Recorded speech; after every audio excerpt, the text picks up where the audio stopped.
നമ്മുടെ രക്ഷിതാവും കർത്താവുമായ യേശുക്രിസ്തുവിന്റെ പരിശുദ്ധ നാമം വാഴ്ത്തപ്പെടുമാറാകട്ടെ. പിന്നെയും നമുക്ക് കർത്തൃസന്നിധിയിൽ ഒരുമിച്ച് കൂടുവാൻ അവിടെ തന്ന നല്ല അവസരത്തിനായി സ്തോത്രം ചെയ്യുന്നു.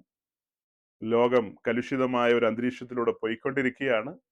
നമ്മൾ തുടക്കത്തിൽ പറഞ്ഞതുപോലെ മിഡിൽ ഈസ്റ്റിന്റെ അന്തരീക്ഷത്തില് കാർമേഘങ്ങൾ ഉരുണ്ടുകൂടിയെന്നാണ് കഴിഞ്ഞ ആഴ്ച നമ്മൾ പറഞ്ഞത്. ആ കാർമേഘങ്ങൾ ഇന്ന് പെയ്തുകൊണ്ടിരിക്കുന്ന ഒരു കാഴ്ചയാണ് നമ്മൾ കാണുന്നത്. ഇസ്രായേല് ഇറാനിലെ ടെഹ്റാനിലൊക്കെ അറ്റാക്ക് ചെയ്തിരിക്കുന്നു. അതുപോലെ തിരിച്ച് ഇറാൻ ഇസ്രായേലിലേക്കും അതുപോലെ ഖത്തറിലേക്കും പിന്നെ ബഹ്റിനിലേക്കും യു എയിലേക്കൊക്കെ അവരും അവരുടെ മിസൈലുകളൊക്കെ അയച്ചിട്ടുണ്ട്. അവിടെയൊക്കെ ആളപായം ഉണ്ടോ എന്ന് നമുക്കറിയില്ല. എന്നാൽ ഇറാനില് കുറച്ച് ആളപായം ഉണ്ടായിട്ടുണ്ട്. കാര്യമായിട്ടല്ലെങ്കിൽ പോലും കുറച്ച് ആളപായമൊക്കെ ഉണ്ടായിട്ടുണ്ട്. അപ്പൊ അതിന്റെ നടുവിലാണ് നമ്മൾ ദൈവവചനം പങ്കുവയ്ക്കുവാനായിട്ട് ഒരുമിച്ച് കൂടിയിരിക്കുന്നത്. അതായത് ലോകം ഒരു യുദ്ധഭീതിയിൽ ഇങ്ങനെ നിൽക്കുകയാണ്. ചെറിയ തോതിലാണ് ഇപ്പൊ യുദ്ധം തുടങ്ങിയിരിക്കുന്നതെങ്കിൽ അത് എത്രത്തോളം കനത്തു വരും, ലോകരാജ്യങ്ങള് ചേരിതിരിയുമോ, റഷ്യയും ചൈനയും മറ്റ് രാജ്യങ്ങളും ഒക്കെ പക്ഷം പിടിക്കുമോ, എന്തൊക്കെ ആയിത്തീരുമെന്നൊന്നും നമുക്ക് അറിയില്ല. കാരണം അവരുടെ അഭിമാനത്തിന്റെ പ്രശ്നങ്ങളുണ്ട്. അവർ ആയുധങ്ങൾ കൊടുക്കുകയോ മറ്റെന്തെങ്കിലുമൊക്കെ സപ്പോർട്ടൊക്കെ ചെയ്യുമായിരിക്കാം, നമുക്കറിയില്ല അതിനെക്കുറിച്ചൊക്കെ. അപ്പൊ അങ്ങനത്തെ ഒരു അന്തരീക്ഷത്തിൽ നമ്മൾ ആയിരിക്കുമ്പോൾ കഴിഞ്ഞ ആഴ്ച നമ്മൾ ആമുഖത്തിൽ പറഞ്ഞത് എസെക്കിയേൽ 38 അധ്യായത്തിലും 39 അധ്യായത്തിലും പറയുന്ന ആ ഒരു കാര്യത്തിലേക്ക് അതിദ്രുതഗതിയിൽ കാര്യങ്ങൾ പോയിക്കൊണ്ടിരിക്കുകയാണ്. അപ്പോൾ അതിനെ ആക്കം കൂട്ടി ഈ പറയുന്ന സംഭവങ്ങൾ എന്നുള്ളതാണ് നമ്മൾ ഇപ്പൊ തുടക്കത്തിൽ പറഞ്ഞത്. അപ്പൊ ഇതിന്റെ നടുവിലാണ് കഴിഞ്ഞ 2-3 ആഴ്ചകളായിട്ട് നമ്മൾ സംസാരിച്ചുകൊണ്ടിരിക്കുന്ന കാര്യങ്ങൾ. നിങ്ങൾ ഒന്നുകൂടി ഒന്ന് ഓർത്തു നോക്കി.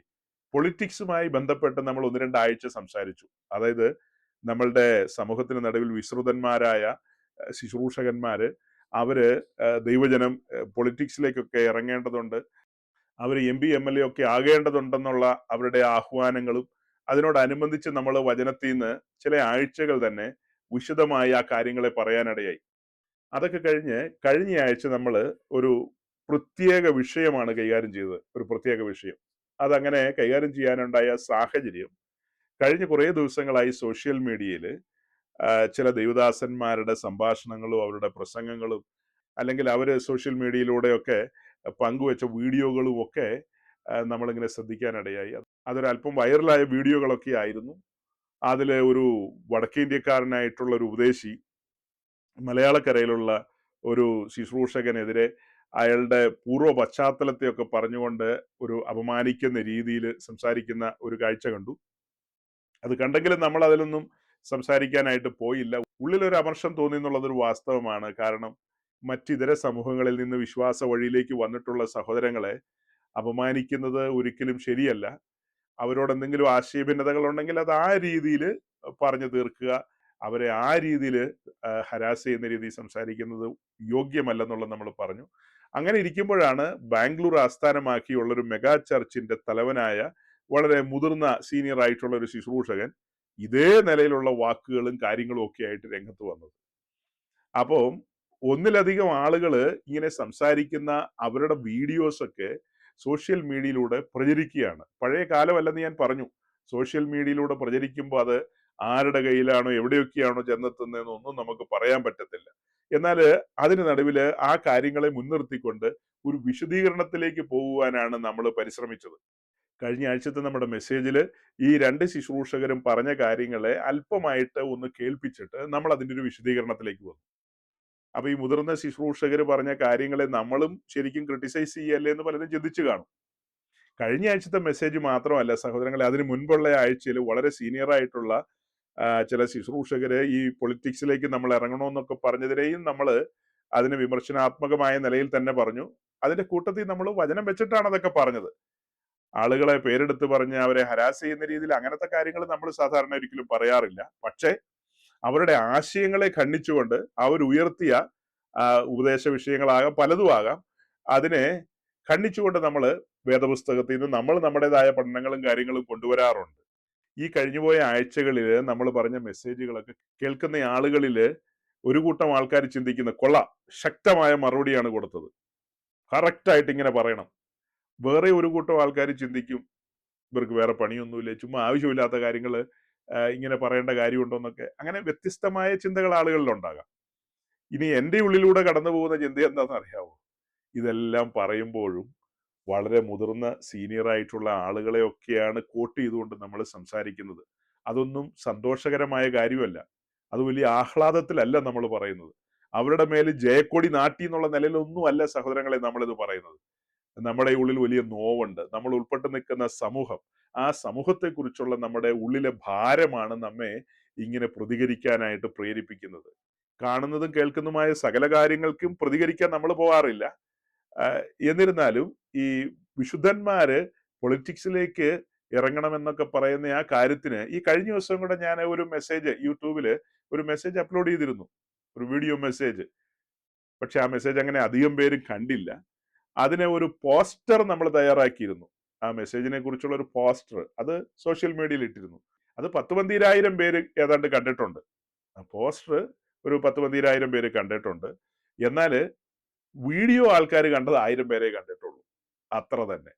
കൂടുതൽ ആൾക്കാരൊന്നും കണ്ടിട്ടില്ല. കാരണം പോസ്റ്റർ കണ്ടപ്പോൾ അവർക്ക് മനസ്സിലായി അവരുടെ സീനിയർ പാസ്റ്ററെ കോട്ട് ചെയ്തുകൊണ്ടാണ് ഇങ്ങനെ പറയുന്നത്. എന്തായാലും ഗുണമൊന്നും ആയിരിക്കില്ലെന്ന് അവർക്കറിയാം. എന്തോ വിമർശനമോ ഞങ്ങളുടെ പാസ്റ്ററെ ഹരാസ് ചെയ്യുന്ന എന്തെങ്കിലുമൊക്കെ ആയിരിക്കും പറഞ്ഞിരിക്കുന്നത് എന്നുള്ള രീതിയിലായിരിക്കും ആളുകൾ തള്ളിക്കളയുന്നത്. എന്നാലും നമ്മൾ കഴിഞ്ഞ ദിവസത്തെ ആ ഷോർട്ട് വീഡിയോയിലൂടെ പറയാൻ ശ്രമിച്ചത് ഈ പെന്തക്കോസ്തരെന്ന് പറയുന്ന ആളുകളുടെ തലയിൽ ആൾതാമസം ഉണ്ടെങ്കിൽ ചിന്തിച്ചാൽ മനസ്സിലാക്കാവുന്ന കാര്യമാണ് പറഞ്ഞത്. അതായത് നമ്മുടെ ബഹുമാനപ്പെട്ട സീനിയർ പാസ്റ്റേഴ്സ് പറഞ്ഞത് നമുക്ക് MP MLA വേണമെന്നാണ്. അത് പറഞ്ഞപ്പോൾ ആളുകളെല്ലാം കൈയടിച്ചു. അങ്ങനെ ആകട്ടെ എന്നാ പറയുന്നത്. പക്ഷെ ഒരു ചിന്ത പോലും നമ്മുടെ സ്ത്രീ പുരുഷന്മാർക്ക് ഇല്ലെന്നുള്ളതാണ് വാസ്തവം. ചുറ്റും നടക്കുന്ന കാര്യത്തെക്കുറിച്ചൊന്നും ഒരു ഗ്രാഹ്യമില്ല. നമ്മുടെ സഹോദരിമാര് വീട്ടിൽ ദോശയും അപ്പവും ഒക്കെ ഉണ്ടാക്കും. അതിങ്ങനെ കോരി ഒഴിച്ചിട്ട് പിന്നെ ഇങ്ങനെ ഒന്ന് കറക്കി അങ്ങനെ ഒന്ന് കറക്കി കഴിയുമ്പോഴത്തേക്ക് അപ്പമായിട്ട് വരും. ഇങ്ങനെ കറക്കുമ്പോഴത്തേക്കും വരുന്നതല്ല MP MLA ഒക്കെ. ആരും ജനിച്ചു വീഴുന്ന MP MLA ഒന്നും ആയിട്ടല്ലല്ലോ. ഒരാള് MP യോ MLA ഒക്കെ ആകണമെങ്കിൽ എത്രയോ നാളുകളിലെ പ്രവർത്തനവും അവരുടെ അധ്വാനവും ഒക്കെ നിമിത്തമാണ് അവർക്ക് മത്സരിക്കാനുള്ള ടിക്കറ്റ് കിട്ടുന്നത്. അപ്പം 10ഉം 15ഉം 20ഉം വർഷമൊക്കെ അവർ പാർട്ടി പ്രവർത്തനത്തിൽ ഏർപ്പെടണം. ആ പാർട്ടി പ്രവർത്തനത്തിൽ ഏർപ്പെടണമെന്ന് പറഞ്ഞു കഴിഞ്ഞാല് സെക്രട്ടേറിയറ്റിന്റെ മുമ്പിലുള്ള ചില പ്രത്യേകതരം പ്രവർത്തനങ്ങളുണ്ട്. അതിന് ബൈബിളും പാട്ടുപുസ്തകമായിട്ട് പോകേണ്ട ആവശ്യമില്ല. പാട്ടുപുസ്തകം പാട്ടുപുസ്തകം വേണ്ട. അല്ല, ബൈബിളും വേണോ? സെക്രട്ടേറിയറ്റിന്റെ മുമ്പിലേക്ക് പോകുമ്പോൾ ബൈബിളും വേണ്ട, പാട്ടുപുസ്തകം വേണ്ട, ഒന്നും വേണ്ടതേ. യാതൊന്നും വേണ്ട. അവിടെ ചെന്നിട്ട് ആരുടെ ഏതട പോടാ വാടാ എന്നൊക്കെ പറഞ്ഞ് പിന്നെ അതിന്റെ കൂട്ടത്തിൽ വേറെയൊക്കെ കൂട്ടിച്ചേർക്കേണ്ടി വരും. ഈ കൊല്ലത്തുള്ള ഒരു രാഷ്ട്രീയ പാർട്ടിയുടെ ഒരു യുവതി നല്ല ചിന്തയുള്ള ഒരു യുവതിയാണ്. ആ യുവതി മുദ്രാവാക്യം വിളിച്ചു പോയതിന്റെ പേരിൽ പുള്ളിക്കാരിക്ക് ഇപ്പൊ കേസായിരിക്കുകയാണ്. ആ മുദ്രാവാക്യം ഇപ്പൊ ഇവിടെ ഈ മുതിർന്നവരൊക്കെ ഇരിക്കുന്നതുകൊണ്ട് എനിക്ക് പറയാനും ബുദ്ധിമുട്ടാണ്. അത്യാവശ്യം എന്താണെന്ന് അറിയണമെങ്കിൽ പത്രവും വായിച്ചു നോക്കുക, അല്ലെങ്കിൽ ന്യൂസ് കാണുക.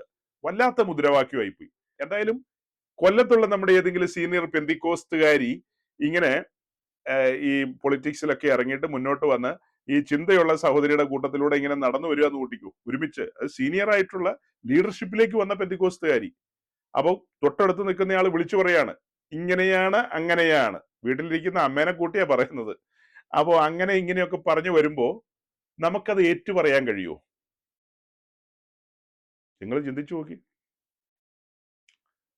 അപ്പൊ ഈ വിശുദ്ധന്മാരെ ഇവര് നിലയില്ലാ കയത്തിലേക്ക് തള്ളിയിടുകയല്ലേ. അതുപോലെ ഞാൻ കേരളത്തിലുള്ള ഒരു കോളേജില്, എന്റെ ദൈവമേ, ഞാനും കോളേജൊക്കെ കണ്ടിട്ടുള്ളത് ആൺപിള്ളേരെയും കണ്ടിട്ടുണ്ട്, പെൺപിള്ളേരെയും കണ്ടിട്ടുണ്ട്. നമ്മുടെ മന്ത്രിക്ക് കണ്ണൂരിലൊരു ക്ഷതമേറ്റല്ലോ. ആ ക്ഷതമേറ്റതിന്റെ പേരില് പെട്ടെന്ന് അവരുടെ ആ സമൂഹം വയലന്റായി.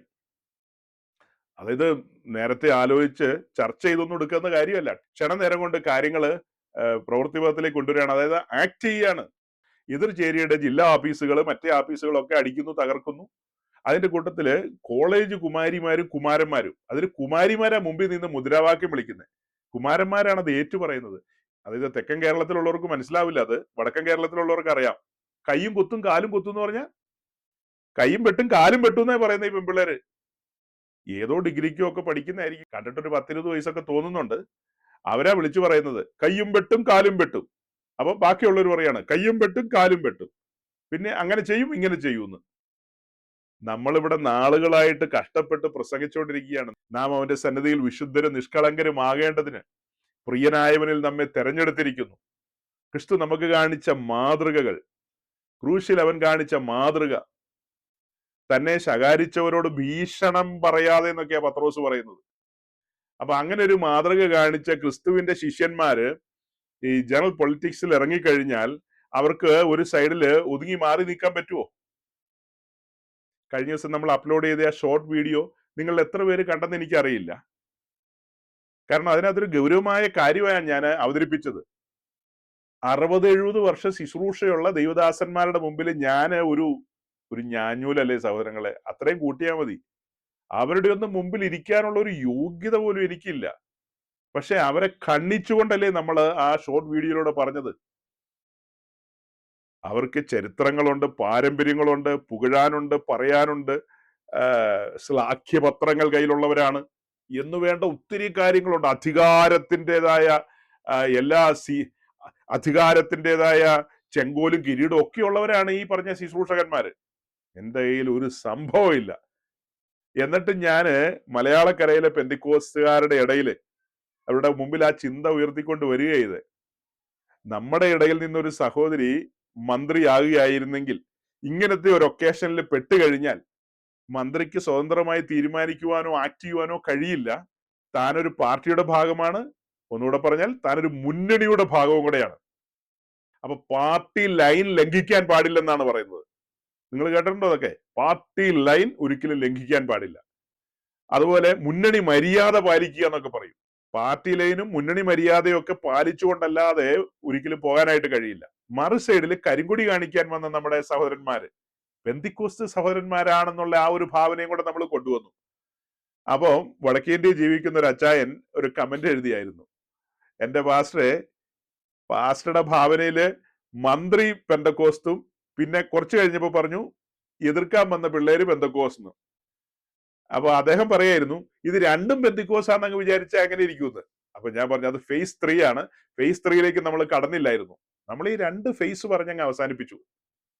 അതായത് മന്ത്രി പെന്തിക്കോസ്തം എന്നുള്ള നിലയില്, അതായത് മന്ത്രി പെന്തക്കോസ്റ്റ് എന്നുള്ള നിലയിൽ വന്നു കഴിയുമ്പോൾ എതിർക്കാൻ വരുന്ന പിള്ളേരൊക്കെ ഓർത്തഡോക്സ്, കത്തോലിക്ക, മർത്തോമ, അല്ലെങ്കിൽ ഹിന്ദു, മുസ്ലിം, സിഖ് അങ്ങനെയാണ്.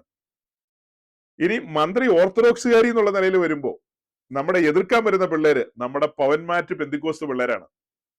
IPCAG, Sharon church of God അതിന്റെ പിള്ളേരാണല്ല. PYPയുടെ പിള്ളേര്, സിയുടെ പിള്ളേര് അവരൊക്കെയാണ് കറുത്ത കൊടിയും പിടിച്ചുകൊണ്ട്. അതായത് പാസ്റ്റർമാരാണ് ശരിക്കും പ്രാർത്ഥിച്ചവരെ അയക്കുന്നത്. ഇന്നത്തെ യുദ്ധക്കളത്തിൽ നിങ്ങൾ പരാജയപ്പെടാൻ പാടില്ല. യഹോവ നിങ്ങളോട് കൂടെയുണ്ട്. യഹോവ നിങ്ങൾക്ക് വേണ്ടി യുദ്ധം ചെയ്യും. ഓർത്തഡോക്സുകാരിയെ മുട്ടുകുത്തിക്കും. നിങ്ങൾ ജയക്കൊടി നാട്ടും അവിടെ എന്ന് പാസ്റ്റർ പ്രാർത്ഥിച്ച് പ്രവചിച്ചൊക്കെ ആയിരിക്കും ചിലപ്പോൾ വിടുന്നത്. അപ്പൊ നമ്മുടെ പിള്ളേരുടെ കൂട്ടത്തിൽ നിൽക്കും. അപ്പോഴാണ് നമ്മുടെ വടക്കേന്ത്യ ജീവിക്കുന്ന അച്ചായൻ പറയുന്നത് ഇത് രണ്ടും പെന്തിക്കോസ്തായി എന്ത് ചെയ്യുമെന്ന്. പെട്ടുപോകുള്ളൂ. അതായത് നമുക്ക് മന്ത്രിക്ക് വേണ്ടിയും പ്രാർത്ഥിക്കേണ്ട ഗതികേടാവും, പിള്ളേർക്ക് വേണ്ടിയും പ്രാർത്ഥിക്കേണ്ട ഗതികേടാവും. കാരണം ഇവർ രണ്ടുപേരും ശോഭിക്കണം. മന്ത്രി ഇവരെ മറികടന്ന് പോകേണ്ടതുണ്ട്. മന്ത്രിക്ക് ഒരു കുഴപ്പവും പറ്റരുത്, മന്ത്രി കസേരയ്ക്ക്. അതിനുവേണ്ടി നമ്മൾ പ്രാർത്ഥിക്കും. അപ്പോൾ തന്നെ നമ്മൾ പിള്ളേർക്ക് വേണ്ടി എങ്ങനെ പ്രാർത്ഥിക്കും? മന്ത്രിയെ വരച്ചവരെ നിർത്തണം. അവരുടെ രാഷ്ട്രീയ ഭാവി ശോഭനമാകണം. രാഷ്ട്രീയ ഭാവിയുടെ രേഖ തെളിഞ്ഞു വരണം. അപ്പൊ ഈ രണ്ടും പെന്തക്കോസ്ത ആണെങ്കിൽ നമ്മൾ പെട്ടുപോകുന്ന ഞാൻ പറഞ്ഞത്. അതായത് നമ്മൾ ആർക്ക് വേണ്ടി പ്രാർത്ഥിക്കും സഹോദരങ്ങളെ? ബൗൾ ചെയ്യുന്ന ടീം വീണ്ടും ജനിച്ച ആൾക്കാരുടെ, ബാറ്റ് ചെയ്യുന്ന ടീമും വീണ്ടും ജനിച്ചവരുടെ. തോറ്റു പോവുള്ളൂ നമ്മൾ. ബൗൾ ചെയ്യുന്ന ആരാ? വീണ്ടും ജനിച്ച സഹോദരിമാര്. ബാറ്റ് ചെയ്യുന്നു, അതും വീണ്ടും ജനിച്ച സഹോദരി. എന്ത് ചെയ്യുന്നത്? എങ്ങനെ പ്രാർത്ഥിക്കൂ എന്ന് പറ. പ്രാർത്ഥിക്കുന്ന എങ്ങനെ പ്രാർത്ഥിക്കുന്നു? നിങ്ങൾ എങ്ങനെ പ്രാർത്ഥിക്കും? കർത്താവെ വിക്കറ്റ് വീഴണമെന്ന് പ്രാർത്ഥിക്കുവോ? അതെങ്ങനെ? സഹോദരി നമ്മുടെ സഹോദരിയാ, വിക്കറ്റ് വീണാ പോയില്ലേ? മാനം കപ്പ്. യഹോവയുടെ നാമമാണ് ദുഷിക്കപ്പെടുന്നത്. വിക്കറ്റ് വീഴാൻ പാടില്ല. നമ്മുടെ സഹോദരി സിക്സർ അടിക്കണമെന്ന് പറഞ്ഞാലോ പാളിപ്പോവും. അയ്യോ, ബൗൾ ചെയ്യുന്ന നമ്മുടെ വീണ്ടും ജനിച്ച സഹോദരിമാരാണ്. രക്ഷിക്കപ്പെട്ട, സ്നാനപ്പെട്ട, അഭിഷേകത്തിൽ നിൽക്കുന്ന സഹോദരിമാര് ബൗൾ ചെയ്തുകൊണ്ടിരിക്കുന്നു. അന്നേരം നമ്മൾ പറയാണ് വിക്കറ്റ് വീഴണമെന്നോ സിക്സർ അടിക്കണമെന്നോ ഒന്നും. നമ്മൾ കെട്ടപ്പെട്ട അവസ്ഥയായി പോവില്ലേ? ഇതുപോലെ തന്നെയാണ് മന്ത്രി പെന്തിക്കോസ്തായാലും എതിർക്കാൻ വരുന്ന പെന്തിക്കോസ്തായാലും നമ്മൾ എന്തെന്ന് പറഞ്ഞ് പ്രാർത്ഥിക്കൂ എന്ന് പറ. അതിനെന്തെങ്കിലും സൊല്യൂഷനൊക്കെ എക്സിക്യൂട്ടീവ് കമ്മിറ്റി കൂടി കഴിഞ്ഞാൽ ഉണ്ടാകും, ഉണ്ടാകാതെ ഒന്നും വരില്ല. ഇപ്പൊ എനിക്ക് അത്ര ബുദ്ധി ഇല്ലാത്തതുകൊണ്ടാണ് ഞാൻ ഇങ്ങനെയൊക്കെ പറയുന്നത്. എന്തായാലും കഴിഞ്ഞ ദിവസത്തെ ആ മെസ്സേജ് നമ്മൾ അപ്ലോഡ് ചെയ്തതിന് ശേഷം സന്തോഷകരമായ ഒരു കാര്യം നിങ്ങളോട് പറയാനുള്ളത്, നമ്മുടെ ഈ കൂടിയിരിക്കുന്ന മഹാന്മാരും മഹതികളും ഒരു സെന്റൻസ് എഴുതാൻ അറിയാവുന്ന ഒരെണ്ണം എന്നെ കേട്ടിരിപ്പില്ല. ഒരു സെന്റൻസ് ആ മെസ്സേജിനടിയിൽ ആളുകൾ ഒത്തിരി ചോദ്യമൊക്കെ ചോദിച്ചിരുന്നു. അപ്പൊ നിങ്ങൾ അറിഞ്ഞതും പഠിച്ചതുമായ കാര്യങ്ങളുണ്ടല്ലോ, ആ കാര്യങ്ങൾ വെച്ചിട്ട് ഒരു മറുപടി കൊടുക്കാനായിട്ട് കാഹളം ധ്വനിച്ചു കഴിഞ്ഞിട്ട് നിങ്ങൾക്ക് ശേഷി ഉണ്ടാകുമെന്ന് എനിക്ക് തോന്നുന്നു. ഒരു സഹോദരൻ കടന്നു വന്ന് പറഞ്ഞു, പാസ്റ്റേഴ്സ് പൊളിറ്റിക്സിൽ ഇറങ്ങി മന്ത്രിയാകുന്നതിനോട് താല്പര്യമില്ലാത്ത എനിക്ക്, പക്ഷെ വിശ്വാസികൾ പൊളിറ്റിക്സിൽ ഇറങ്ങണം, വിശ്വാസികൾ MLA MP ആകണമെന്നാണ് അദ്ദേഹം കമന്റ് എഴുതിയിരിക്കുന്നത്. അത് നമ്മുടെ കൂട്ടത്തിലുള്ള ആരെങ്കിലും അതിന് വേണേ മറുപടി കൊടുക്കാം. ഞാൻ തന്നെ മറുപടി കൊടുക്കണമെന്നൊന്നുമില്ല, നിങ്ങൾ പഠിച്ചതല്ലേ. നിങ്ങൾ എന്താ പഠിച്ചത്? ഇപ്പൊ ഒരു ചോദ്യം ചോദിച്ചാൽ ആൻസർ വരില്ലെന്ന് എനിക്കറിയാം. അങ്ങേർക്ക് കൊടുക്കാനുള്ള ആൻസർ എന്താണെന്ന് ചോദിച്ചാൽ നിങ്ങൾ കൃത്യമായിട്ട് പലരും പറയില്ല. അറിയാമായിരുന്നെങ്കിൽ നിങ്ങൾ എന്തെങ്കിലുമൊക്കെ എഴുതിയേനെ. നോക്കണം, ആ പെന്തക്കോസ്തുകാരനായ സഹോദരൻ പറഞ്ഞ ആശയത്തെ നമ്മൾ എങ്ങനെയാ ഖണ്ഡിക്കുന്നത്? ഒരു സിംഗിൾ സെന്റൻസിൽ ഖണ്ഡിച്ചു കളയും. അതായത് അദ്ദേഹം പറയുന്നത് വിശ്വാസിക്ക് ഇതൊക്കെ ആകാം, പാസ്റ്റർക്ക് ആകാൻ പറ്റില്ലെന്ന്. അപ്പൊ കർത്താവിന്റെ മണവാട്ടി എന്നുള്ള നിലയിൽ പാസ്റ്റേഴ്സ് മാത്രമേ ഉള്ളൂ, വിശ്വാസികൾ ആരും വേണ്ടേ? ക്രിസ്തുവിന്റെ മണവാട്ടി എന്ന് പറയുന്നത് ആരൊക്കെയാ? രക്ഷിക്കപ്പെട്ട് സ്നാനപ്പെട്ട് വന്നവരെല്ലാം അല്ലേ? അത് ക്രിസ്തുവിന്റെ ഭാവമുള്ള, പണിയപ്പെട്ട് ഒരുക്കപ്പെട്ട് സെയിം ഇമേജിലേക്ക് വന്ന ആളുകളല്ലേ? അതിൽ ശുശ്രൂഷകന്മാരെയും വിശ്വാസികളെയും ഒരുമിച്ചല്ലേ സഹോദരങ്ങളെ പണിതൊരുക്കി മണവാട്ടി എന്നുള്ള നിലയിലേക്ക് കൊണ്ടുവരുന്നത്? അത് TPM പറഞ്ഞ ടീച്ചിങ് പോലെ ആയി പോവും. സിയോനിലേക്ക് മൂപ്പന്മാര് പോവും. നിങ്ങൾ പുതിയ യെരൂശലേം വരെ വന്ന് നിർത്തുക വണ്ടി, അതിനപ്പുറത്തേക്ക് കടക്കാൻ പാടില്ല എന്നല്ല, അതിനപ്പുറത്തേക്ക് നിങ്ങൾക്ക് പ്രവേശനമില്ല, നിങ്ങൾ വിറ്റവരും വിട്ടവരും അല്ല. അപ്പൊ ആ ആശയത്തിലാണോ അദ്ദേഹം പറഞ്ഞതെന്ന് എനിക്കറിയില്ല. അതുപോലെ ഒരു കൂട്ടം സഹോദരങ്ങൾ പറയുന്നത് നെഹമ്യാവ് അവിടെ ഗസറ്റഡ് റാങ്കിൽ ജോലി ചെയ്തിരുന്നയാളാണ്. അതുപോലെ ദാനിയേൽ ഹൈ പൊസിഷനിൽ ഇരുന്നയാളാണ്. അതുപോലെ ജോസഫും ഇസ്രായേലിൽ പ്രധാനമന്ത്രിയായിട്ടിരുന്നയാളാണ്. പിന്നെ നിങ്ങൾ എന്ത് മണ്ടത്തരമായി പറയുന്നതെന്നാണ് ചോദിക്കുന്നത്. അതിനൊക്കെ നമുക്ക് ആൻസർ ഇല്ലേ? ഇതിനൊക്കെ ആൻസർ ഉണ്ട്.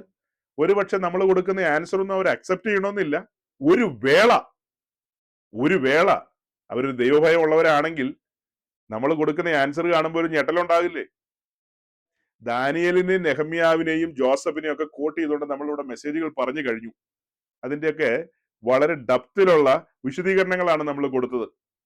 നമ്മുടെ ആ മെസ്സേജിന്റെ ടൈറ്റിൽ തന്നെ എന്താണ്?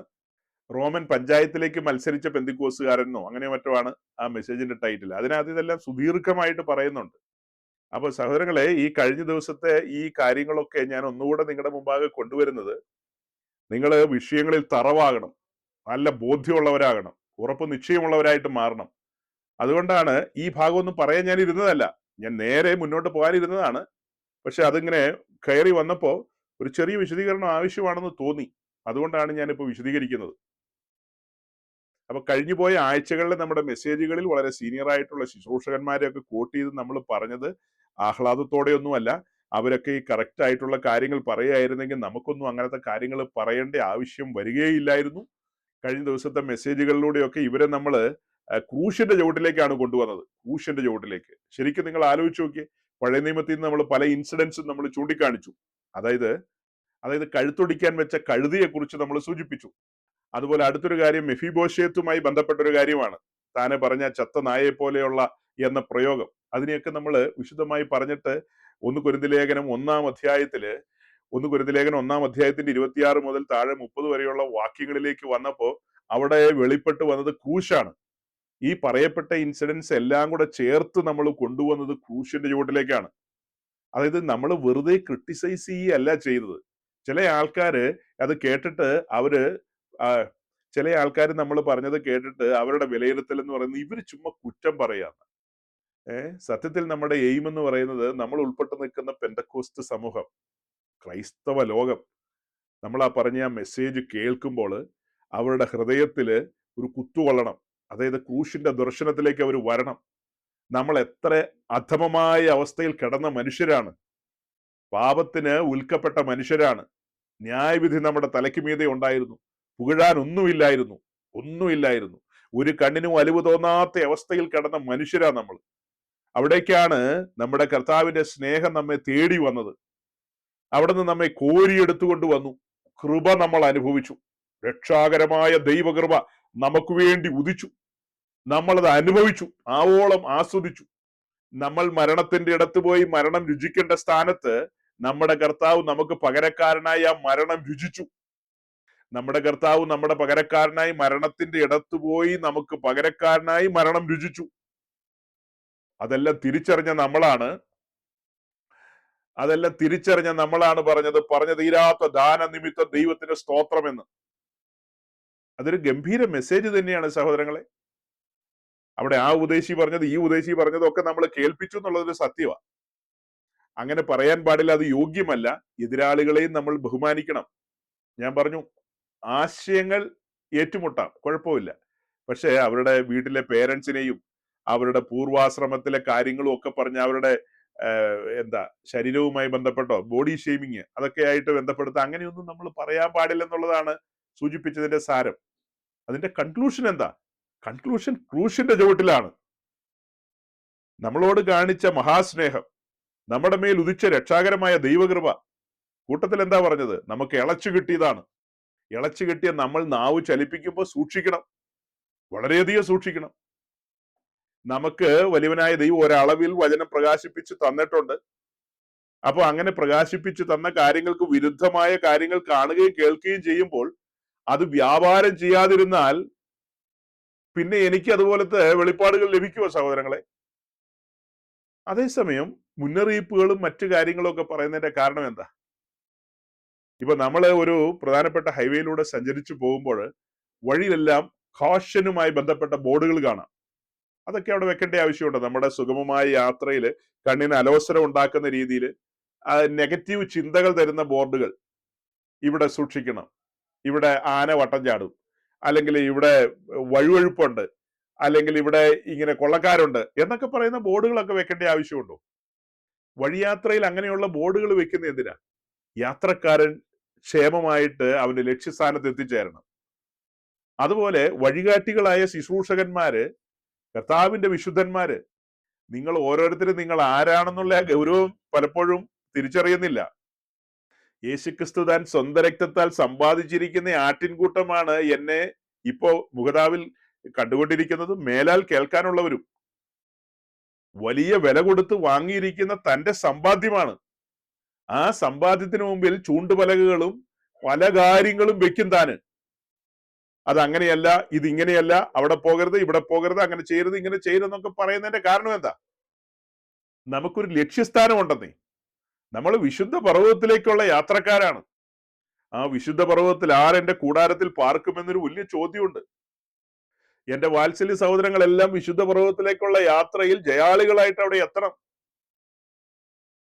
എന്നിട്ട് വെളിപ്പാട് ദിവസം 21 അധ്യായത്തിൽ കാണുന്നത് പോലെ ഇതാ മനുഷ്യരോടുകൂടെ ദൈവത്തിന്റെ കൂടാരം. ആ കൂടാരത്തിന്റെ ഭാഗമായി നമ്മൾ മാറേണ്ടതുണ്ട്.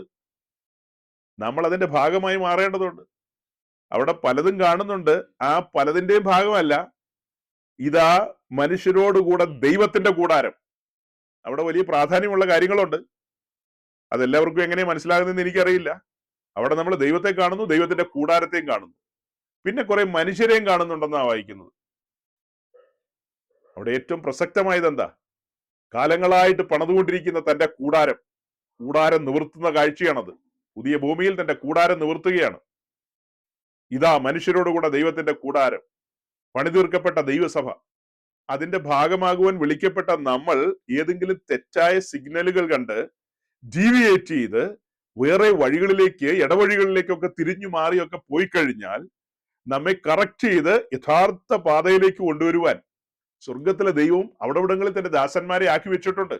എന്നാൽ ഒരു കൂട്ടം ശുശ്രൂഷകർ അങ്ങനെയുള്ള കാര്യങ്ങളൊന്നും പറയില്ല. പൗലോസിനെ നോക്കുക. പൗലോസ് ആദിമ വിശുദ്ധന്മാരോട് പറഞ്ഞു കൊടുക്കുകയാണ്, ഹുമനിയോസും ഫിലേത്തോസും അവരുടെ വിശ്വാസക്കപ്പൽ തകർത്തു കളഞ്ഞു, സൂക്ഷിക്കണം കേട്ടോ. ചെമ്പുപണിക്കാരൻ അലക്സാണ്ടർ എപ്പോഴും നമ്മുടെ പ്രസംഗത്തോട് എതിർത്ത് നിൽക്കുന്നവനാണ്. ദേമാസ് എന്നെ വിട്ട് പോയി കഴിഞ്ഞിരിക്കുന്നു. അതുപോലെ പലരുടെയും കാര്യം താന് മുന്നറിയിപ്പ് എന്നോണം സൂചിപ്പിക്കുന്നുണ്ട്. അതൊക്കെ വിശുദ്ധന്മാരുടെ ആത്മീയ മുന്നേറ്റത്തിന് വേണ്ടിയും അവരുടെ ജീവിതത്തിൽ അവർക്ക് പാളിച്ച വരാതിരിക്കുവാനും വേണ്ടിയാണ് അതൊക്കെ പറഞ്ഞു കൊടുക്കുന്നത്. പൗലോസ് ദൈവസഭയെ സ്നേഹിച്ചത് കൊണ്ടാണ് അങ്ങനെ പറയുന്നത്. അങ്ങനെ സ്നേഹം ഉണ്ടെങ്കിലല്ലേ പറയാൻ കഴിയൂ. ഇപ്പൊ ഞാനും രതീഷും കൂടെ ഒരുമിച്ച് നടന്നു പോവുക. രതീഷിന്റെ ഷർട്ടിന്റെ പുറകിൽ കുറെ ചെളിയിരിക്കുക. കുറച്ചൊന്നുമല്ല, കുറച്ചധികം. പക്ഷെ രതീഷ് അറിയുന്നില്ല, രതീഷിന് മനസ്സിലാകുന്നുമില്ല. അത് ഒരു സദസ്സിന് മുമ്പാകെ ചെന്ന് കഴിഞ്ഞാൽ ആളുകൾ കാണുമ്പോൾ ഒരു നല്ലൊരു കാഴ്ചയല്ലല്ലോ. അപ്പോ സ്നേഹിതൻ എന്നുള്ള നിലയിൽ ആത്മാർത്ഥതയുണ്ടെങ്കിൽ, സ്നേഹമുണ്ടെങ്കിൽ ഞാൻ എന്താ ചെയ്യേണ്ടത്? സൗര ഇങ്ങനെ ഈ ഷർട്ടിന്റെ പുറകിൽ കുറെ ചെളിയും വളരെ ഗ്രീസോ അതും ഇതൊക്കെ എന്തൊക്കെയോ ഉണ്ട്. അത് നമുക്കൊന്ന് ചേഞ്ച് ചെയ്യുക, അല്ലെങ്കിൽ നമുക്കൊന്ന് കഴുകുക എന്ന് പറഞ്ഞ് അത് ചൂണ്ടിക്കാണിക്കുന്നവനല്ലേ യഥാർത്ഥ സ്നേഹിതൻ എന്ന് പറയുന്നത്. അതേസമയം ഒരുമിച്ച് നടന്നു പോവുകയാണ്. ഞാനിപ്പോ എന്തിനാ ആവശ്യമില്ലാത്തൊക്കെ പറയാൻ പോണത്? പുള്ളി വേണേ വീട്ടിൽ പോയിട്ട് നോക്കി അലക്കുവോ പിടിക്കുവോ എന്തെങ്കിലുമൊക്കെ ചെയ്യട്ടെ എന്ന് ചിന്തിക്കും. അങ്ങനെ ചിന്തിക്കുന്നവനെ ആത്മാർത്ഥതയുള്ളവനും സ്നേഹിതനുമായിട്ട് കൂട്ടാൻ പറ്റുമോ? യഥാർത്ഥ സ്നേഹിതൻ എന്ന് പറയുന്നത് ആ ഷർട്ട് ഊരി എവിടെയെങ്കിലും പോയി കഴുകി വീണ്ടും അത് ധരിക്കാൻ പാകത്തിന് ഹെൽപ്പ് ചെയ്യുന്നവനാണ് യഥാർത്ഥ സ്നേഹിതൻ. അല്ല, ഞാൻ മനസ്സിലാക്കിയിരിക്കുന്നത് അങ്ങനെയാ കേട്ടോ. പക്ഷെ നമ്മുടെ ഈ വിശ്വാസി സമൂഹത്തിനിടയിൽ അങ്ങനെ മനസ്സിലാക്കിയ ആളുകളെ വളരെ കുറച്ചേ ഞാൻ കണ്ടിട്ടുള്ളൂ. നമ്മൾ ഈ ആവശ്യമില്ലാത്തതിലൊക്കെ തലയിടാൻ പോണേ എന്തിനാന്ന് ചോദിക്കുന്നത്. ഏത് ഈ ആവശ്യമില്ലാത്ത ഏതാ? ഏത് ഈ ആവശ്യമില്ലെന്ന് നിങ്ങൾ ഉദ്ദേശിച്ച്? വളരെ സീനിയർ ആയിട്ടുള്ള ശുശ്രൂഷകർ പറയാണ്, നമ്മുടെ ആളുകള് പൊളിറ്റിക്സിലേക്ക് ഇറങ്ങണം, രാഷ്ട്രീയ പ്രവർത്തനത്തിന് ഇറങ്ങണം, MP MLA ആകണം, ഭരണം നമ്മൾ പിടിക്കണം. അമേരിക്കൻ സെനറ്റിൽ എത്ര ഗോസ്പൽ പ്രീച്ച് ചെയ്യുന്ന ആളുകളുണ്ടെന്ന് അറിയാവുന്ന ചോദിക്കുന്നത്. അങ്ങനെയൊക്കെയാ ചോദ്യം വരുന്നത്. അമേരിക്കൻ സെനറ്റിൽ ഒത്തിരി പേര് ഗോസ്പൽ പ്രീച്ച് ചെയ്യുന്നവരുണ്ടെന്ന്. അപ്പൊ ഒരാളോട് ഞാൻ മറുപടി പറഞ്ഞു, അവൻ എത്ര പെണ്ണ് കെട്ടിയിട്ടുണ്ടെന്നുള്ളതും കൂടെ ഒന്ന് അന്വേഷിക്കണമെന്ന്. അമേരിക്കൻ സെനറ്റർമാര് 4 ആണോ 5 ആണോ 10 ആണോ കെട്ടിയിരിക്കുന്നത്, ഇപ്പോൾ ഉള്ളത് കൂടാതെ വേറെ എത്രയുണ്ട് സംബന്ധങ്ങൾ എന്നുള്ളതും കൂടെ ഒന്ന് അന്വേഷിക്കണം. ഗോസ്പിള് പ്രീച്ച് ചെയ്യുന്നതിന് ഇതൊരു തടസ്സമൊന്നും അല്ലല്ലോ. അമേരിക്കയിലും യൂറോപ്പിലും ഒക്കെ ഗോസ്പിള് പ്രീച്ച് ചെയ്യുന്നതിന് ഇതൊന്നും വലിയ സംഭവമൊന്നും അല്ല. നമ്മൾ ഏഷ്യൻ രാജ്യക്കാരുടെ പോലത്തെ ധാർമ്മികതയൊന്നും ഈ പറയുന്ന വെള്ളക്കാർക്ക് അധികമായിട്ടൊന്നുമില്ല. അവരെ സംബന്ധിച്ച് അവർക്ക് കാര്യങ്ങൾ അറിയാം, അവർ കാര്യങ്ങൾ പ്രീച്ച് ചെയ്യും, അതൊക്കെ വേറെ കാര്യം. നമ്മെ സംബന്ധിച്ച് നമുക്കൊരു ധാർമ്മികതയുണ്ട്, മൂല്യങ്ങൾക്ക് വലിയ വില കൊടുക്കുന്നവരാണ് നാം. ഏഷ്യക്കാരാണ്. ക്രിസ്ത്യാനിറ്റി ഏഷ്യയിലാണ് ഉദയം ചെയ്തത്, അല്ലാതെ അമേരിക്കയിലോ യൂറോപ്പിലൊന്നും അല്ല. ക്രിസ്ത്യാനിറ്റിയുടെ ബേസ് എന്ന് പറയുന്നത് ഏഷ്യയിലാണ്. മൂല്യങ്ങൾക്ക് വലിയ വില കൊടുക്കുന്നവരാണ് നമ്മൾ, ബന്ധങ്ങൾക്ക് വില കൊടുക്കുന്നവരാണ്. അവരാരും ബന്ധത്തിന് വില കൊടുക്കാത്തവരാണെന്നൊന്നും അല്ല ഞാൻ ഈ പറയുന്നത്. നമ്മുടെ കൺമുമ്പിൽ ഒത്തിരി കാര്യങ്ങളുണ്ട്, കേൾവിയിൽ ഒത്തിരി കാര്യങ്ങളുണ്ട്. ഇപ്പൊ പലരും ചിന്തിക്കും, ഓ നിങ്ങൾ ഇന്ത്യക്കാരും ഏഷ്യക്കാരും ഭയങ്കര പരിചിതന്മാരും വെള്ളക്കാരെല്ലാം വളരെ അധമന്മാരും ആണെന്ന്. അങ്ങനെയൊന്നും അല്ല. ഞാൻ അടച്ചാക്ഷേപിച്ചതൊന്നും അല്ല കേട്ടോ. ഭൂരിപക്ഷം ഇങ്ങനെയൊക്കെയാണെന്നുള്ളതാണ് സൂചിപ്പിച്ചത്. അപ്പൊ നമ്മൾ എന്തുകൊണ്ടാണ് ഇങ്ങനെയുള്ള കാര്യങ്ങളൊക്കെ പറയുന്നതെന്ന് ചോദിച്ചു കഴിഞ്ഞാൽ, നമ്മുടെ പ്രിയപ്പെട്ടവർക്ക് ആർക്കും കാലിടറരുത്. കഴിഞ്ഞുപോയ ഒരു 5-6 വർഷം കൊണ്ട് നമ്മൾ ഒരുമിച്ച് ഇങ്ങനെ കൂടി അനവധിയായ കാര്യങ്ങൾ വചനത്തിൽ നിന്ന് ചിന്തിക്കുകയും ധ്യാനിക്കുകയും ചെയ്തിട്ടുണ്ട്. അപ്പൊ അങ്ങനെ നമ്മൾ മുന്നോട്ട് പോയ സമയത്ത് നിങ്ങൾ ഓരോരുത്തരും ഒന്ന് ചിന്തിച്ചു നോക്കി, ആരോടും പറയണ്ട. ഈ പറയപ്പെട്ട സമയത്ത് നമ്മുടെ ചിന്തകളും നമ്മുടെ ആശയങ്ങളും നമ്മുടെ വീക്ഷണങ്ങളും ഒക്കെ എന്തുമാത്രം പോളിഷ് ചെയ്യപ്പെട്ടിട്ടുണ്ട്, എന്തുമാത്രം കറക്റ്റ് ചെയ്യപ്പെട്ടിട്ടുണ്ട്, അതെല്ലാം ഒന്നും ഞാൻ അറിയുന്നില്ല. നിങ്ങളിൽ എന്തുമാത്രം രൂപാന്തരം വന്നിട്ടുണ്ട്, നിങ്ങളുടെ കാഴ്ചപ്പാട് എത്രത്തോളം മാറിയിട്ടുണ്ടെന്നുള്ളത് എല്ലാം എനിക്കറിയില്ല. ഈ പുതുവർഷം ആരംഭിച്ച ആ സമയത്ത് ഒരു 3-4 സഹോദരങ്ങൾ എനിക്കൊരു മെസ്സേജ് അയച്ചു. അമേരിക്കയിൽ നിന്ന് 1-2 സഹോദരങ്ങൾ, പിന്നെ നാട്ടിൽ നിന്നും ഒക്കെ ആയിട്ട് ഒരു 4-5 സഹോദരങ്ങളാണെന്ന് എനിക്ക് തോന്നുന്നത്.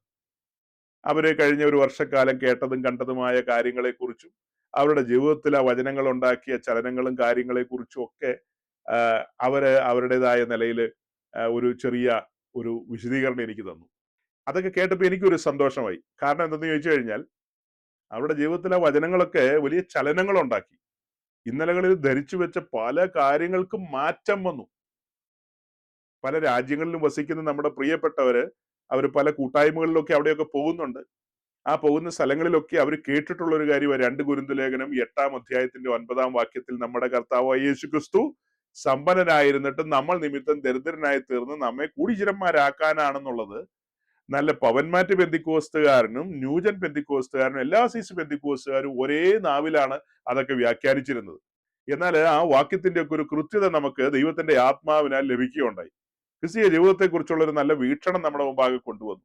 പഴയ നിയമം പുതിയ നിയമം ചേർത്ത് പഠിക്കുന്നതും വ്യാഖ്യാനിക്കുന്നതും അതിന്റെ വെളിച്ചത്തിൽ മുൻപോട്ട് പോകേണ്ടതിനെ കുറിച്ചും ഒക്കെ നമുക്ക് കിട്ടിയ ധാരണ, അത് അവരെ സന്തോഷിപ്പിച്ചതുകൊണ്ടായിരിക്കാം.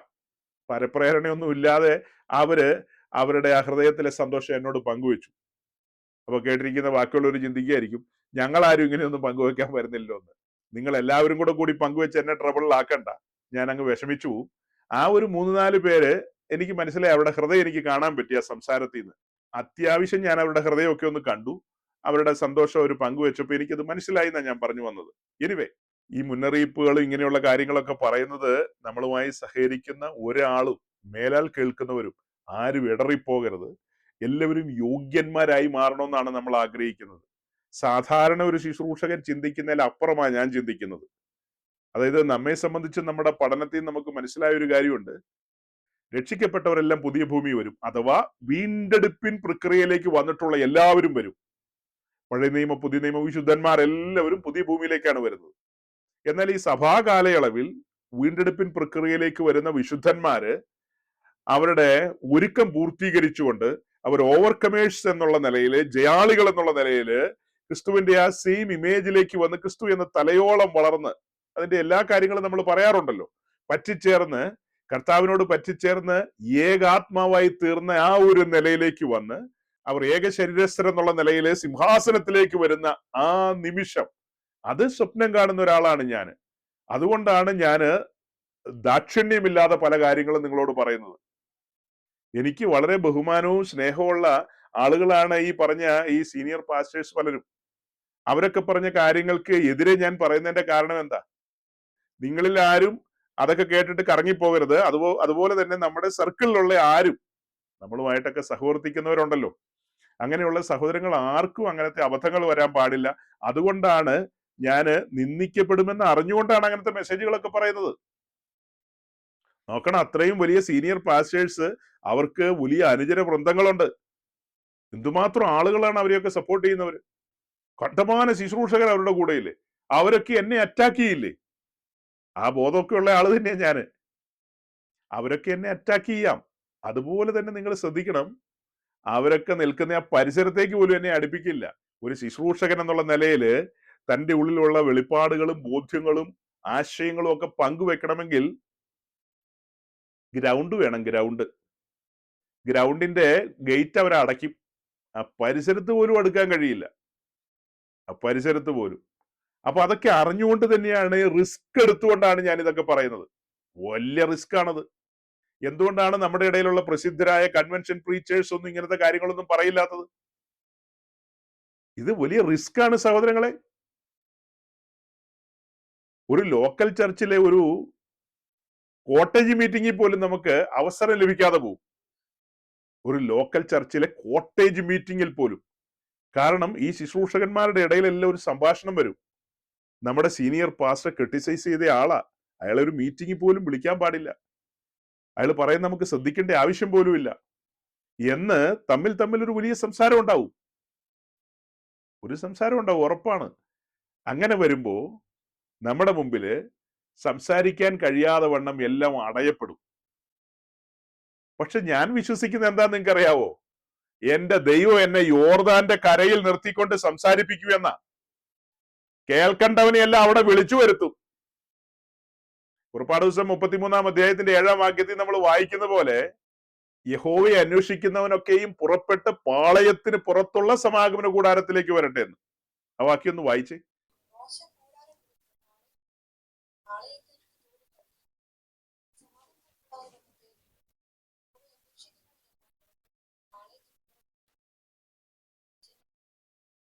യഹോവയെ അന്വേഷിക്കുന്നവനെല്ലാം പുറപ്പെട്ട് പാളയത്തിന് പുറത്തുള്ള സമാഗമന കൂടാരത്തിൽ വരണമെന്ന്. യഹോവയെ അന്വേഷിക്കുന്നവര്, സത്യാന്വേഷികള്. അന്നത്തെ പോലെ തന്നെയാണെന്ന് ഇന്നും. ഇതേ കാര്യം കാലാന്തരത്തിൽ പിന്നെ സംഭവിച്ചതെന്ന. നമ്മുടെ കർത്താവ് യേശുക്രിസ്തു ഈ ഭൂമിയിൽ ഭൂജാതനാകുന്നതിന് അല്പം മുമ്പ് യോഹന്നാൻ സ്നാപകന്റെ സമയത്ത് യെരൂശലേം ദേവാലയത്തിൽ നിന്നാണ് ദൈവശബ്ദം കേൾക്കേണ്ടത്. നമ്മുടെ പഠനം അനുസരിച്ച് എങ്ങനെയാ? അതിപരിശുദ്ധ സ്ഥലത്ത് പെട്ടകം, പെട്ടകത്തിന് മുകളിൽ കൃപാസനം, കൃപാസനത്തിന് മുകളിൽ 2 കെരൂബുകൾ, കെരൂബുകളുടെ നടുവിൽ നിന്നാണ് ദൈവശബ്ദം വെളിപ്പെടേണ്ടത്. അന്ന് അങ്ങനെ വെളിപ്പെടുന്ന ദൈവശബ്ദം കേട്ട് മഹാപുരോഹിതൻ ഇസ്രായേലിനോട് സംസാരിക്കണം. പക്ഷെ ദൈവമഹത്വം പോയിരിക്കുന്നു. ദൈവശബ്ദം അവിടെ മുഴങ്ങുന്നില്ല. ഇപ്പോൾ സ്വർഗത്തിലെ ദൈവം നിയോഗിച്ചാക്കിയിരിക്കുന്ന തന്റെ ഭൃത്യൻ യോർദാന്റെ കരയിലാ നിൽക്കുന്നത്. ദൈവശബ്ദം കേൾക്കണമെങ്കിൽ, ദൈവാലോചന അറിയണമെങ്കിൽ യോർദാന്റെ കരയിലേക്ക് വരേണ്ടി വരും. അതുപോലെയാണ് എല്ലാ കാലത്തും. ഞാൻ പറയാനായിട്ട് വന്ന മെസ്സേജിലേക്ക് കടക്കാൻ കഴിയാതെ ഞാൻ ഇങ്ങനെ കറങ്ങുകയാണ് ശരിക്കും. കഴിഞ്ഞ ആഴ്ച 2 വാത്സല്യ സഹോദരിമാർ എന്നെ വിളിച്ചു. ഒരാൾക്ക് ഒരു 85 വയസ്സിന് മുകളിൽ പ്രായമുള്ള ആളാണ്. ഹൈന്ദവ മാർഗത്തിൽ നിന്ന് ഈ വിശ്വാസ വഴിയിലേക്ക് വന്ന ഒരു മുതിർന്ന സ്ത്രീ, ഒരു അമ്മച്ചി നമുക്ക് പറയാം. മറ്റൊരാള് 10-60 വയസ്സ് പ്രായമുള്ള ഒരു സഹോദരി. അവർ രണ്ടുപേരും വിധവമാരാണ്. അതിൽ പ്രായം കൂടിയ ആ അമ്മച്ചിയാണ് എന്നെ ആദ്യം വിളിച്ചത്. 80 വയസ്സ് 85 വയസ്സ് പരിസരത്ത് വരുന്ന ആ അമ്മച്ചി എന്നെ വിളിച്ച് സംസാരിച്ചപ്പോ, അതായത് തനിക്ക് എന്റെ ഫോൺ നമ്പർ ആ യൂട്യൂബ് മെസ്സേജിൽ നിന്ന് എടുക്കാൻ പോലും ശരിക്കും അറിയില്ല. തന്റെ സഹോദരിയുടെ മകളെ കൊണ്ട് ആ ഫോൺ നമ്പർ ഇടിപ്പിച്ച് ആ മകളെ കൊണ്ട് തന്നെ ഡയൽ ചെയ്ത് എന്നെ വിളിപ്പിച്ചു. എന്നിട്ട് താൻ എന്നോട് സംസാരിച്ചു. പ്രായം പറഞ്ഞത് മറക്കരുത് കേട്ടോ. 30 വയസ്സ് 35 40 വയസ്സുകാരികളോടൊക്കെ പ്രസംഗിക്കുന്ന ആളല്ലേ ഞാന്. ആ അത്രയും പ്രായമുള്ള അമ്മച്ചി, വിധവയായ സ്ത്രീ, തന്റെ മകനും കുടുംബവും ഒക്കെ വിദേശത്താണ്. താൻ തനിച്ചേ ഉള്ളൂ അവിടെ, രോഗിയാണ്. കഴിഞ്ഞ കുറേ നാളുകളായിട്ട് തനിക്ക് കൂട്ടായ്മകളിലൊന്നും പോകാനായിട്ട് കഴിയുന്നില്ല. തന്റെ മകൻ ഒരു ന്യൂ ജനറേഷൻ പെന്തിക്കോസ്ത് കൂട്ടായ്മയിലായിരുന്നു, നാട്ടിലായിരുന്നു ഇപ്പൊ ഉണ്ടായിരുന്നത്. അവന്റെ കൂട്ടത്തിൽ താനും അവിടെയാണ് പോയിരുന്നത്. അവിടെ പോയിരുന്ന ആ സമയത്ത്, നമ്മുടെ കൊട്ടാരക്കര അപ്പോസ്തലന്റെ കാര്യം പറയുന്നത്, അവിടെ പോയിരുന്ന സമയത്ത് ഇത്രയും പ്രായമുള്ള ഹൈന്ദവ പശ്ചാത്തലത്തിൽ നിന്ന് വന്ന് അങ്ങനെ വചനത്തിന്റെ എല്ലാം അറിഞ്ഞ ആളൊന്നുമല്ല, ഒരു സാധാരണ സ്ത്രീ. ആ സാധാരണ സ്ത്രീക്ക് ഉള്ളിന്റെ ഉള്ളിൽ തോന്നുകയാണ് ഇവിടെ ഈ പറയുന്നൊന്നും വേദപുസ്തക സംബന്ധിയായ കാര്യമല്ലെന്ന്. അന്നൊക്കെ താന് വചനം വായിക്കുകയും പഠിക്കുകയും ഒക്കെ ചെയ്യുമ്പോൾ തനിക്ക് മനസ്സിലാകുന്ന ഇവിടെ പറയുന്നത് ബൈബിളുമായിട്ട് ഒത്തുപോകുന്നില്ലല്ലോ എന്ന്. തനിക്കിത് ആരോടും പറയാനില്ല. മകനോട് പറഞ്ഞ മകൻ ഓടിക്കും. മകൻ ഈ അപ്പോസ്തലന്റെ ഫോട്ടോ വെച്ചിട്ട് പൂ ഇട്ടോണ്ടിരിക്കുന്നവനാ. അപ്പൊ ഹൈന്ദവ മാർഗത്തിൽ നിന്ന് വന്നതാന്ന് പറഞ്ഞിട്ട് കാര്യമില്ല, അവന്റെ തലയില് ആൾതാമസമില്ല. അവനിങ്ങനെ പൂ ഇട്ടോണ്ടിരിക്കുകയാണ്. അവനും അവന്റെ കെട്ടിയോളും ഇങ്ങനെ പൂ ഇട്ട് പൂജിച്ചോണ്ടിരിക്കുകയാണ്. അപ്പോസ്തലൻ പറയുന്നത് ഭയങ്കര സംഭവമാന്നുള്ള രീതിയിൽ. എന്റെ വാത്സല്യ സഹോദരങ്ങളെ, നിങ്ങൾ ശ്രദ്ധിക്കണം കേട്ടോ.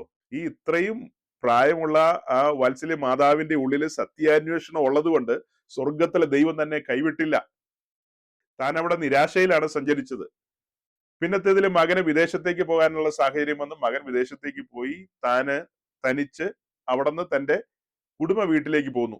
കുടുംബ വീടെന്ന് പറയുന്നത് തിരുവനന്തപുരത്തിനും കൊല്ലത്തിനും ഇടയ്ക്കുള്ള ഒരു ഭാഗത്താണ് കുടുംബ വീടുള്ളത്. അപ്പൊ അവിടെയാണ് താൻ താമസിക്കുന്നത്.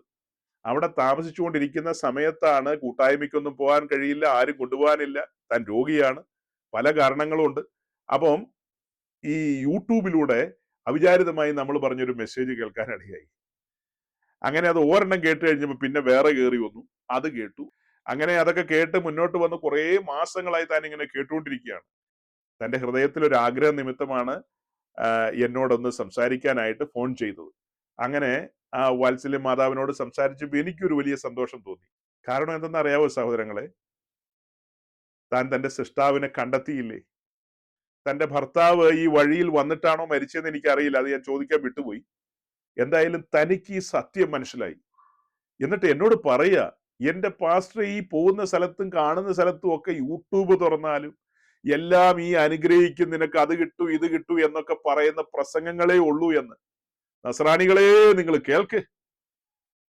ഒരു ഈഴവ പശ്ചാത്തലത്തിൽ നിന്ന് സൃഷ്ടാവായ ദൈവത്തെ കണ്ടെത്തി വന്ന ഒരു വാത്സല്യ മാതാവ് പറയാണ്, സത്യവചനം ആരും പ്രസംഗിക്കുന്നില്ലെന്ന്.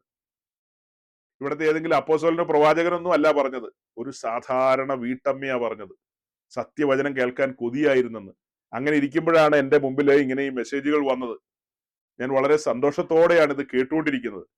അത് കഴിഞ്ഞിട്ട് ചില കാര്യങ്ങളൊക്കെ പറഞ്ഞു, അത് ഞാനിപ്പോ ഇവിടെ നിങ്ങളോട് പറയുന്നില്ല.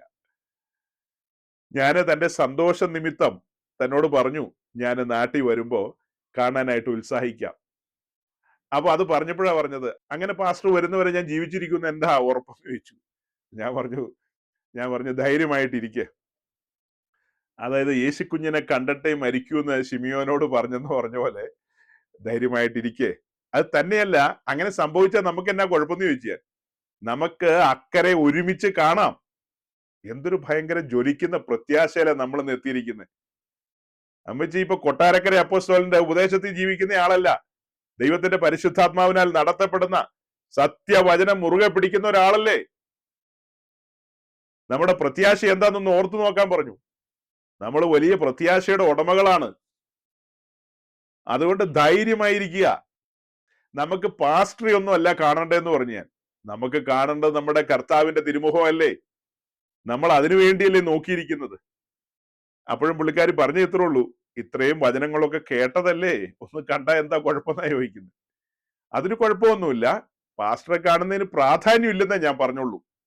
പ്രാധാന്യം നമ്മുടെ കർത്താവിനെ കാണുക എന്നുള്ളതാണ്.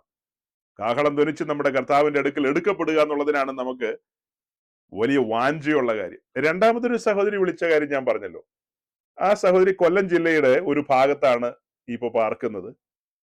തനിക്ക് 1-2 ആൺമക്കളൊക്കെ ഉണ്ട്. അവിചാരിതമായിട്ടാണ് നമ്മുടെ ഒരു മെസ്സേജ് കേട്ടത്. 1 വർഷമോ 6 മാസമോ അങ്ങനെ എത്രയോ കാലങ്ങളായി ഇങ്ങനെ നിരന്തരമായി കേട്ടു വന്നുകൊണ്ടിരിക്കുകയായിരുന്നു.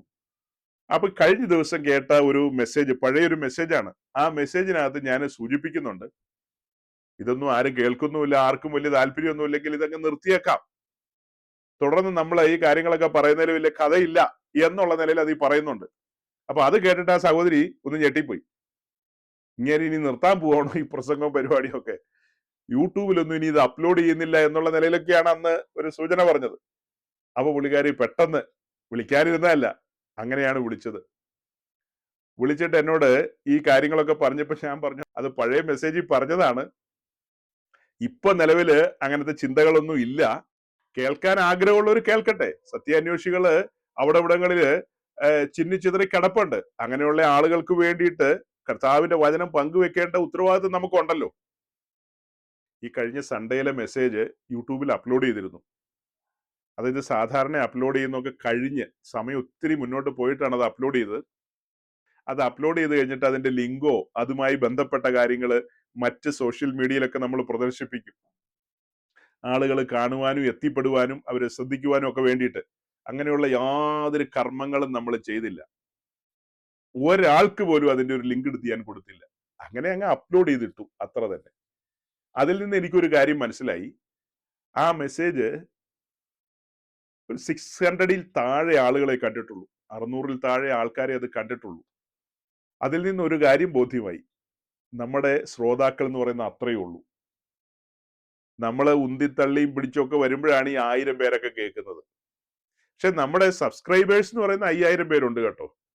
അവർ ഏതൊക്കെയോ കാരണത്താൽ എങ്ങനെയൊക്കെയോ വന്ന് സബ്സ്ക്രൈബ് ചെയ്ത് കഴിഞ്ഞപ്പോഴാണ് അവർക്ക് മനസ്സിലായത് ഇത് നമുക്ക് രുചിക്കുന്ന ഇടമല്ല, നമ്മളുമായി ബന്ധപ്പെട്ട കാര്യങ്ങളൊന്നും അല്ല ഇങ്ങനെ പറയുന്നത്.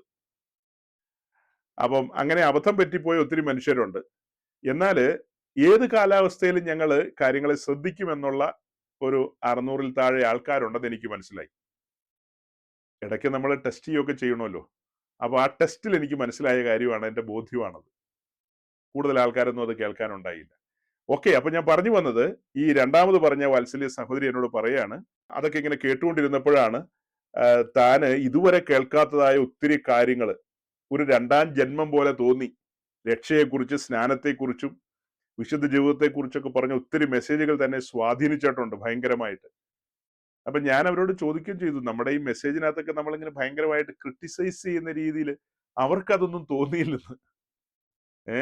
അവർക്കതൊന്നും തോന്നിയില്ല. അവർക്ക് ക്രിട്ടിസൈസ് ചെയ്യുന്നതായിട്ടല്ല തോന്നിയത്, അവർക്ക് അവരാഗ്രഹിച്ച കാര്യങ്ങളെ അവരുടെ കാതുകളിൽ കേൾപ്പിക്കുന്നതായിട്ടാണ് അവർക്ക് തോന്നിയത്. അതേസമയം നമ്മുടെ ഒരു അടുത്ത സഹോദരന്റെ ഒരു ഭാര്യ, യൗവനക്കാരിയായ ഭാര്യ, അവൾ എപ്പോഴും പറയും ഇങ്ങനെ ചുമ്മാ കുറ്റം പറഞ്ഞുകൊണ്ടിരിക്കുകയാണ്. അതേസമയം 10, 60, 70 വയസ്സായ, 85 വയസ്സായ ഈ അമ്മച്ചിയൊക്കെ പറയാണ്, ഞങ്ങൾക്ക് ഒത്തിരി കാര്യങ്ങൾ അറിയാനും പഠിക്കാനും മനസ്സിലാക്കാനും പറ്റിയെന്ന്, ഞങ്ങൾക്കത് വലിയ പ്രയോജനമായി. ഈ രാഷ്ട്രീയത്തിൽ നമ്മൾ ഇറങ്ങണ MP MLA ഒക്കെ വേണമെന്ന് പറഞ്ഞ ആ സീനിയർ മോസ്റ്റ് ലീഡർ ആയിട്ടിരിക്കുന്ന അദ്ദേഹത്തിന്റെ ഓർഗനൈസേഷന്റെ കീഴിലാണ് ഈ രണ്ടാമത് പറഞ്ഞ സഹോദരി ആയിരിക്കുന്നത്.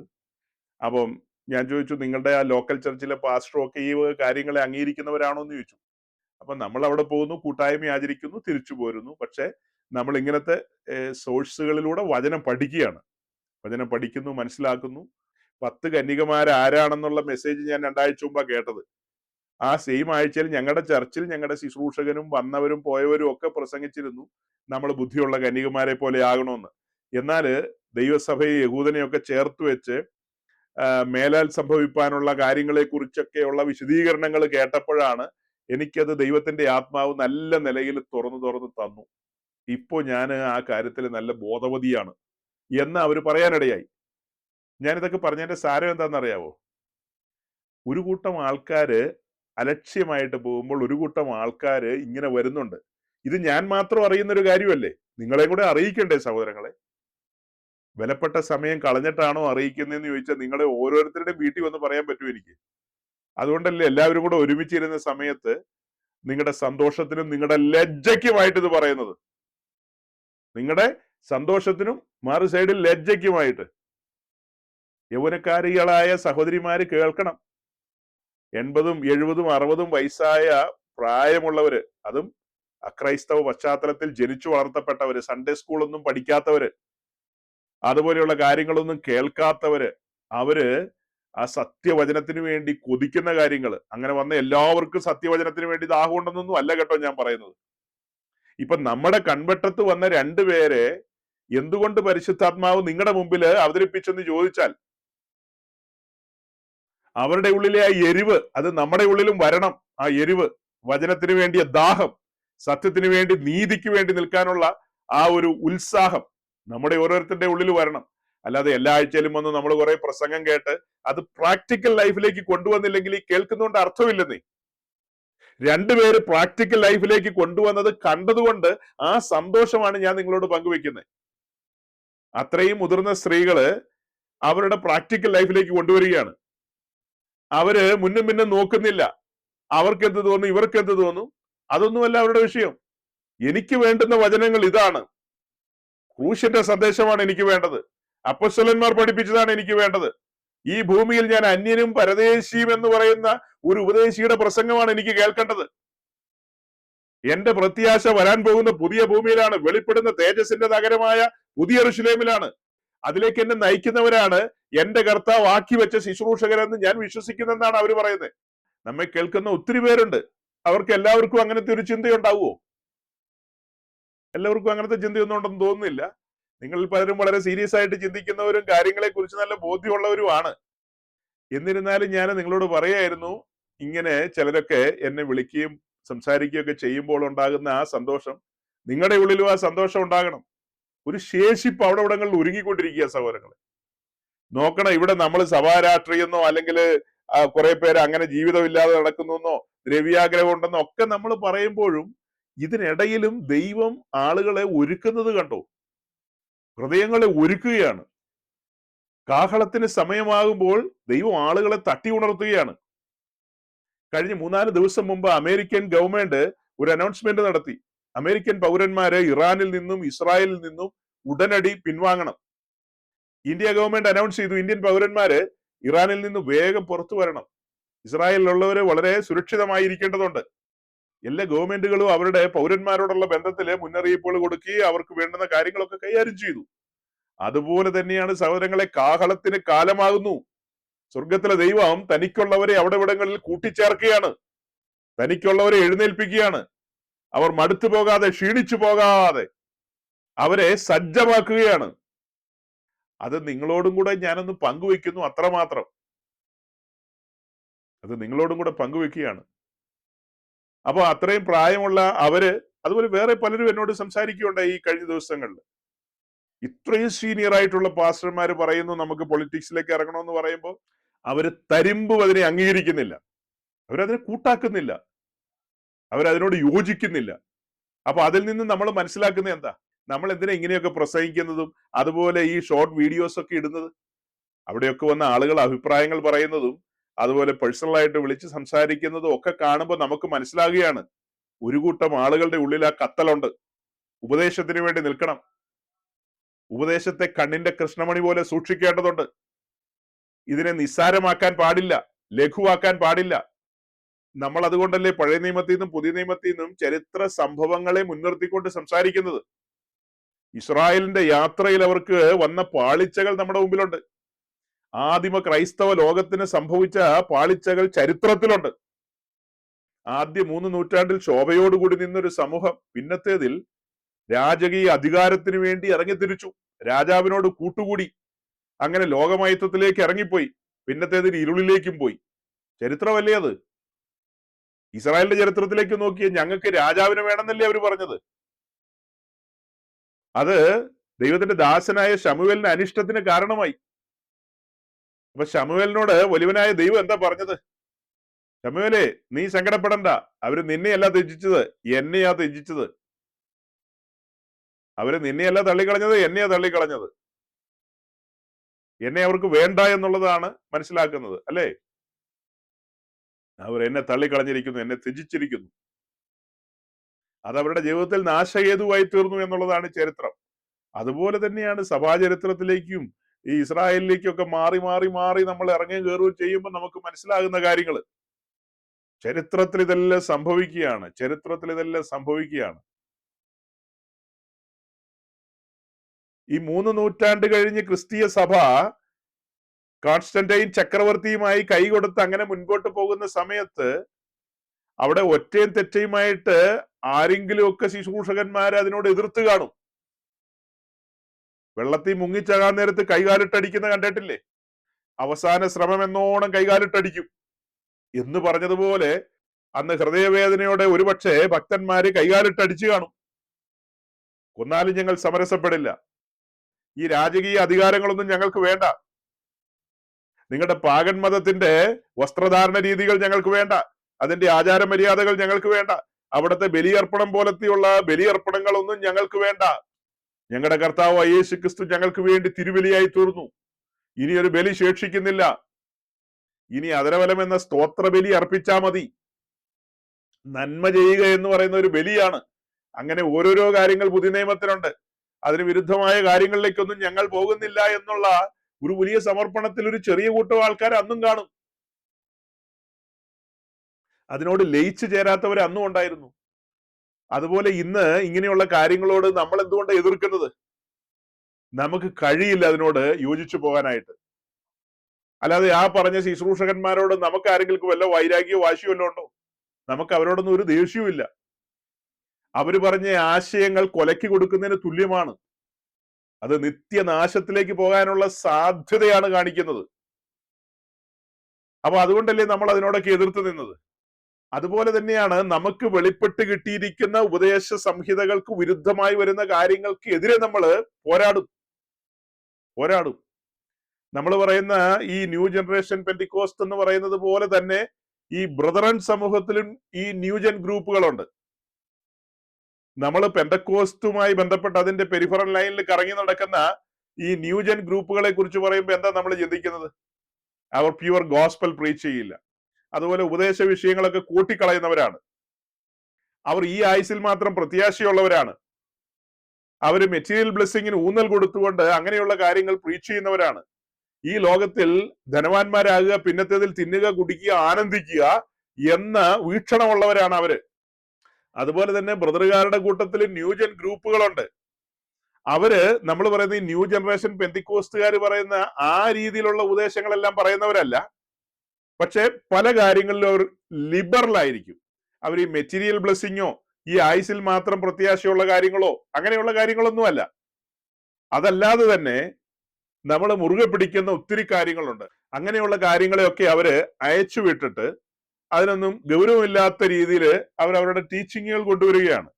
അപ്പൊ അതെല്ലാം സോഷ്യൽ മീഡിയയിൽ വരുന്നുണ്ട്, യൂട്യൂബിലൊക്കെ വരുന്നുണ്ട്. ഞാൻ ശ്രദ്ധിക്കുമ്പോൾ അവരുടെ വീഡിയോസ് ഒക്കെ 20,000, 30,000, 40,000 ഒക്കെയാണ് ആളുകൾ കാണുന്നത്. ബ്രദറുകാരുടെ ഇടയിൽ അതിന് മാത്രം ആളൊന്നുമില്ല. പിന്നെ ഇത്രയും ആളൊക്കെ എവിടെ നിന്ന് ഈ കാണുന്നതെന്ന് നോക്കുമ്പോൾ അത് എന്തായാലും പെന്തക്കോസ്റ്റുകാരാണ് ഏറിയ പങ്കും കാണുന്നതെന്നുള്ളത് നമുക്ക് മനസ്സിലാക്കാം. കാരണം അവർക്ക് താല്പര്യമുള്ള മെസ്സേജുകളാണ് പലതും വരുന്നത്.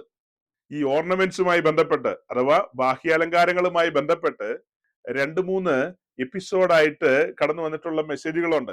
ഒരു റിട്ടയർഡ് IAS ഓഫീസർ ബ്രദറുകാരുടെ ഇടയിൽ ഒരു നല്ല ടീച്ചറാണ് അദ്ദേഹം, നല്ല വചനം പഠിപ്പിക്കുന്ന ആളാണ്. അപ്പം അദ്ദേഹം പറഞ്ഞു കൊണ്ടുവരുന്ന കാര്യങ്ങള് ബ്രദറുകാരുടെ ഇടയിൽ അദ്ദേഹം ഒരു വിപ്ലവമാണ് കൊണ്ടുവരുന്നത്. അതുപോലെ തന്നെ അത് പെന്തക്കോസ്റ്റുകാരുടെ ഇടയിൽ നിന്ന് ധാരാളം പേരത് ശ്രദ്ധിക്കുന്നു. കാരണം അതിന്റെ ടൈറ്റിൽ അങ്ങനെയാണ്.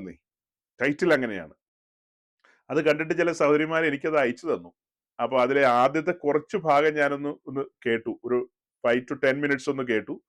അത് കഴിഞ്ഞിട്ട് ഞാൻ അതിന്റെ കമന്റ്സ് ഒക്കെ നോക്കി. അപ്പൊ ആളുകൾ അതിൽ കമന്റ് ചെയ്യുന്നതും അതിന് ഈ റിട്ടയർഡ് IAS ഓഫീസർ എന്ന് പറയുന്ന ടീച്ചർ, ബ്രദറൻ മൂപ്പൻ, അദ്ദേഹം മൂപ്പനാണ് ബ്രദറനിലെ, അദ്ദേഹം കൊടുക്കുന്ന മറുപടിയൊക്കെ ശ്രദ്ധിച്ചു. അപ്പം ആളുകളുടെ ചോദ്യമാകട്ടെ, ഇദ്ദേഹത്തിന്റെ മറുപടി ആകട്ടെ, അദ്ദേഹം പറഞ്ഞ കാര്യങ്ങളാകട്ടെ, അതെല്ലാം സഹോദരങ്ങളെ കഴിഞ്ഞുപോയ മാസങ്ങളിൽ നമ്മൾ അടിവരയിട്ട് പറയുകയും പഠിപ്പിക്കുകയും ചെയ്ത കാര്യങ്ങളാണ്. അടിവരയിട്ട് പറയുകയും പഠിപ്പിക്കുകയും ചെയ്ത കാര്യങ്ങളാണ്. ഇപ്പൊ എന്തിനാ ഞാൻ ഇടയ്ക്ക് കയറി പറഞ്ഞെന്ന് മനസ്സിലായോ? സ്വർഗത്തിലെ ദൈവത്തിന്റെ മഹാകരുണയാൽ നമുക്ക് ആ കാര്യങ്ങളൊക്കെ ബോധ്യപ്പെടുത്തി തന്നു. റിട്ടയർഡ് IAS ഓഫീസർ എന്ന് പറയുന്ന അദ്ദേഹം വളരെ ആദരണീയനായ മനുഷ്യനാണ്. പെന്തക്കോസ്തുകാരും ബ്രദറുകാരും വളരെ റെസ്പെക്ട് ചെയ്യുന്ന ഒരാളാണ്. അദ്ദേഹവും അതുപോലെ അവരുടെ ഇടയിലുള്ള ചില മൂപ്പന്മാരും കൂടെ ജോയിന്റ് ആയിട്ടാണ് ഒരു ഡിസ്കഷൻ പോലെ അവരുടെ ഒരു പോഡ്കാസ്റ്റ് സംവിധാനത്തിലാണ് ഇത് കൊണ്ടുവന്നിട്ട് യൂട്യൂബിലേക്ക് എത്തിച്ചിരിക്കുന്നത്. അത് നിശ്ചയമായും പെന്തക്കോസ്റ്റ് ലോകത്തെ ആളുകളെ കുലുക്കൂ എന്നുള്ളത് ഉറപ്പാണ്. നമ്മുടെ പെണ്ണുങ്ങളൊക്കെ ജോയി ആലുക്കാസിൽ എപ്പോ ക്യൂ നിന്നെന്ന് ചോദിച്ചാൽ മതി ഇനി. കാരണം അതുപോലത്തെ ശ്രേഷ്ഠന്മാരായ ആളുകളാണ് ഈ പറയുന്നത്. കഴിഞ്ഞ ദിവസങ്ങളിൽ പെന്തക്കോസിലെ സീനിയർ ആയിട്ടുള്ള ആളുകള് നമ്മൾ പൊളിറ്റിക്സിൽ ഇറങ്ങണമെന്ന് പറഞ്ഞപ്പോൾ ഒരു കൂട്ടം ആളുകൾക്ക് ആവേശം ഉണ്ടായതുപോലെ തന്നെ ഈ വക കാര്യങ്ങളൊക്കെ വർജിച്ചിട്ട് മുന്നോട്ട് പോകുന്ന നമ്മുടെ സഹോദരിമാർക്കും സഹോദരന്മാർക്കും രണ്ടു കൂട്ടരും ഉണ്ടല്ലോ, വിശേഷിച്ച് സഹോദരിമാരെയാണ് അതില് മുൻഗണനയിൽ നമ്മൾ കാണുന്നത്. അപ്പൊ ഇതൊക്കെ കേൾക്കുമ്പോ അവർക്കൊരു തോന്നൽ വരാം, ഈ ഇത്രയും കാലം മണ്ടത്തരമാണല്ലോ നമ്മൾ ചെയ്ത്, എന്റെ ദൈവമേ, റിട്ടയർഡ് IAS ഓഫീസർ വന്ന് പറയേണ്ടി വന്നു, ഞങ്ങളുടെ പാത്രന്മാർ ഒറ്റ ഒരുത്തിന് ഇത് പറഞ്ഞു തന്നില്ല, ഞങ്ങൾ എന്നേ കാതുകുത്തിയനെ, ഞങ്ങള് ഈ മണ്ടത്തരത്തിലൊക്കെ ഞങ്ങൾ പോകേണ്ടി വന്നല്ലോ, എന്റെ ദൈവമേ, ആയുസ് പാഴായില്ല, ഇപ്പൊ എനിക്ക് വയസ്സ് 70 2 വളയും 2 മാലയും 2 കമ്മലും, എല്ലാവരും 2 വെച്ച് മതി, അതൊക്കെ നേരത്തെ അറിയുമായിരുന്നെങ്കിൽ ഇടാമായിരുന്നു.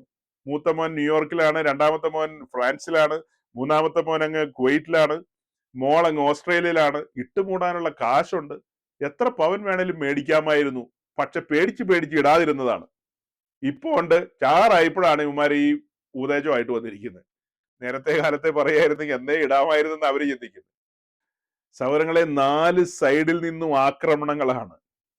ന്യൂ ജനറേഷൻ പെന്തിക്കോസ്റ്റ് നമ്മളെ ആക്രമിക്കുന്നു, ബ്രദറുകാരെ ആക്രമിക്കുന്നു, ഓർത്തഡോക്സുകാരെ, കത്തോലിക്കരെ, ഹിന്ദു മുസ്ലിം എന്ന് വേണ്ട, സകല ദിക്കിൽ നിന്നും ആക്രമണങ്ങളാണ്. ഇതിന്റെ നടുവിൽ നമ്മൾ അറിഞ്ഞ സത്യം അതിനെ മുറുകെ പിടിച്ചുകൊണ്ട് ഈ കാര്യത്തെക്കുറിച്ചൊക്കെ നമ്മൾ വിശദീകരിച്ചതാണ് കേട്ടോ. ഈ കാര്യത്തെക്കുറിച്ചൊക്കെ നമ്മൾ നല്ല രീതിയിൽ വിശദീകരിച്ചിട്ടുണ്ട്. കഴിഞ്ഞ നാളുകളില് ഈ ആഭരണധാരണവും രക്ഷയുമായിട്ടൊരു ബന്ധമില്ലെന്നുള്ളത് നമ്മൾ വചനത്തിലൂടെ പ്രൂവ് ചെയ്ത മനുഷ്യരാണ്. അതുപോലെ ഞാൻ അവരുടെ ലേറ്റസ്റ്റ് വീഡിയോ കണ്ടത്, സ്നാനവും ആഭരണവുമായിട്ട് എന്നാ ബന്ധം എന്നൊക്കെയാണ് അവര് മൂപ്പന്മാര് ചോദിക്കുന്നത്. സ്നാനവും ആഭരണവും ഒക്കെ ആയിട്ട് എന്താ ബന്ധം എന്ന്. ഈ മൂപ്പന്മാരോടെ ചോദ്യം ചോദിക്കാൻ പറ്റിയ ആളുകള് അത്ര ഗൗരവത്തിൽ ആരും ചോദിച്ചിട്ടൊന്നുമില്ല. അതായത് നമ്മുടെ ചില ചോദ്യങ്ങളുണ്ടല്ലോ, ആ ചോദ്യങ്ങൾ മൂപ്പൻ സ്വപ്നത്തിൽ ചിന്തിച്ചിട്ടില്ലെന്നുള്ളത് എനിക്ക് കമന്റ് സെക്ഷനും പുള്ളിയുടെ മറുപടികളും കണ്ടപ്പോ മനസ്സിലായി. പുള്ളി കസേരയിൽ ഇരുന്ന് ഇങ്ങനെ കറങ്ങിക്കൊണ്ട് പ്രസംഗിക്കുകയാണ്, പെന്തിക്കോസ്തുകാരും ബ്രദറുകാരും ആളുകളെ വഞ്ചിച്ചു. കഴിഞ്ഞ നാളുകളിൽ എത്രയോ പേര് വിശ്വാസത്തിൽ വരേണ്ടതായിരുന്നു. ഇങ്ങനെയുള്ള ആഭരണ കാര്യങ്ങളൊക്കെ പറഞ്ഞ് അവരുടെ രക്ഷ തന്നെ നശിപ്പിച്ച് കളഞ്ഞില്ലെന്ന് ചോദിക്കുന്നു. ഞാൻ വിചാരിച്ചത് 1ാം ക്ലാസ്സും ഗുസ്തിയായിട്ടിരിക്കുന്ന എന്നേക്കാളും കഴിവും പ്രാപ്തിയുള്ളവരാണ് IASകാരെന്ന്. പക്ഷെ ഇങ്ങനെയുള്ള വർത്തമാനം കേട്ടപ്പോ എനിക്ക് മനസ്സിലായി ബോധമില്ലെന്ന്. അതായത് ഈ പെന്തക്കോസുകാരുടെ ഇടയിലും ബ്രദറുകാരുടെ ഇടയിലും ഒക്കെ പറഞ്ഞു കേൾക്കുന്ന ഒരു കാര്യമാണ്, ഈ ആഭരണത്തെ കുറിച്ചൊക്കെ കഴിഞ്ഞകാല പെന്തക്കോസ്ത് ബ്രദറുകാരൊക്കെ പറഞ്ഞതിന്റെ പേരിൽ അനേകരുടെ രക്ഷ നഷ്ടപ്പെട്ടു പോയി എന്നാ പറയുന്നത്. ഏതർത്ഥത്തിൽ ഇവർ ഇതൊക്കെ പറയുന്നത്? രക്ഷയും ആഭരണമായിട്ട് ബന്ധമില്ലെന്നുള്ളൊരു ടീച്ചിങ് ബ്രദറിലും ഇല്ല, പെന്തിക്കോസിലും ഇല്ല. അതുകൊണ്ടല്ലേ ഈ മണ്ടത്തരം, പാരമ്പര്യമായിട്ട് കിട്ടിയ മണ്ടത്തരമല്ലേ ഛർദ്ദിക്കുന്നത്. പാരമ്പര്യമായിട്ട് അവരുടെ തലക്കകത്ത് കയറിയ ആ മണ്ടത്തരങ്ങളായി ഛർദ്ദിക്കുന്നത്. രക്ഷയെ അതിന്റെ ഗൗരവത്തിൽ കാണുകയും വിശ്വാസ സ്നാനത്തെ അതിന്റെ ആഴത്തിൽ കാണുകയും ചെയ്ത് ഈ കാര്യങ്ങളെ പഠിക്കുകയാണെങ്കിൽ മനസ്സിലാകില്ലേ? ഒരു വ്യക്തി രക്ഷിക്കപ്പെട്ടു, അടുത്തപടിയാണ് അവൻ സ്നാനപ്പെടുന്നത്. നമ്മൾ പഠിപ്പിക്കുന്ന രീതി അതല്ലേ. ആ സ്നാനത്തിലേക്ക് വരുമ്പോഴല്ലേ സമർപ്പണത്തെ കുറിച്ച് പറയുന്നത്. ഞാൻ അതിന്റെ വിശദീകരണത്തിലേക്കൊന്നും പോവുകയല്ല, ഓടിച്ചു പറയാ. അങ്ങനെ ആ സമർപ്പണത്തിലേക്ക് വരുന്ന സമയത്ത് അനുദിനം ക്രൂശ് എടുക്കുന്ന കാര്യവും ശരീരത്തിന്റെ സമർപ്പണവും ഇതെല്ലാം പറയുമ്പോ ആ വ്യക്തി പറയാണ്, എനിക്ക് ഈ രക്ഷ വേണ്ട, എനിക്ക് ഇങ്ങനെയാണെങ്കിൽ വേണ്ട, ഇത്രയൊന്നും എനിക്ക് പറ്റില്ല. കഴിഞ്ഞ ദിവസം ഒരു സഹോദരി എന്നെ വിദേശത്ത് നിന്ന് വിളിച്ചു. താനങ്ങ് തെക്കൻ കേരളത്തിലുള്ള ഒരു സഹോദരിയാണ്, മുതിർന്നൊരു സഹോദരി തന്നെയാണ്. താൻ അവിടെ ജോലി ചെയ്യുന്നു. തന്റെ മക്കളൊക്കെ നാട്ടിലാണ്. അപ്പൊ ഇങ്ങനെ സംസാരിച്ചു വന്നപ്പോൾ ഞാൻ ചോദിച്ചു, ഫോൺ നമ്പർ കിട്ടിയത് അത് യൂട്യൂബിൽ നിന്നാണ്. യൂട്യൂബിൽ ഏത് മെസ്സേജാ കേട്ടെന്ന് ചോദിച്ചപ്പോ ഈ റീസെന്റ് ആയിട്ട് അപ്ലോഡ് ചെയ്ത ഒരു മെസ്സേജ്. അപ്പം ആ ഒരു മെസ്സേജ് കേട്ടിട്ടാണോ വിളിച്ചതെന്ന് ചോദിച്ചു ഞാൻ. അതിന്റെ പുറകിൽ ഒരു 100-500 മെസ്സേജ് ഉണ്ട്. ആ ഹെഡിങ് ഒക്കെ ഒന്ന് വായിച്ചു നോക്കാറുണ്ട്, നിങ്ങൾ വിളിക്കായിരുന്നില്ലെന്ന് പറഞ്ഞു ഞാൻ.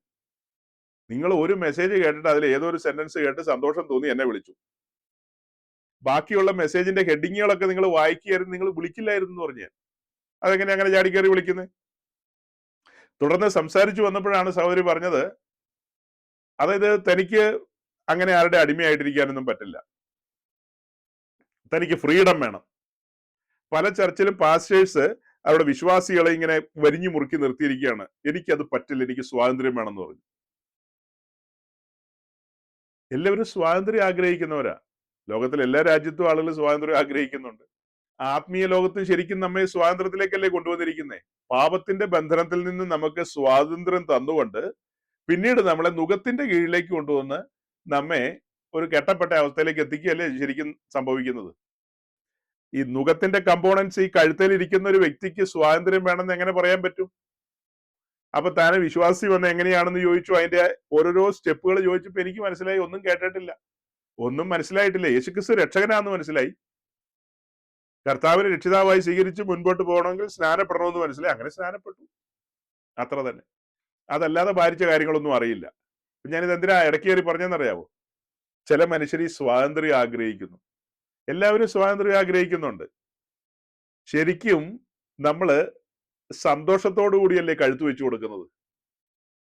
നുകത്തിന്റെ കീഴിലേക്ക് കഴുത്ത് വെച്ചു കൊടുക്കുന്ന സന്തോഷത്തോടു കൂടിയല്ലേ? നമ്മുടെ കർത്താവ് ഇരു കരങ്ങളും ആ ക്രൂശിലേക്ക് വെച്ചു കൊടുത്തില്ലേ ആണി അടിച്ചോളാൻ പറഞ്ഞ്? അങ്ങനെ വെച്ചു കൊടുക്കല്ലേ ഇത്? അവിടെ എന്തെങ്കിലും മടി കാണിച്ചോ? അത് നമ്മുടെ കണ്ണിന്റെ മുമ്പിൽ വരികയാ സുവിശേഷ ഘോഷണത്തില്. അത് കണ്ണാലെ കണ്ട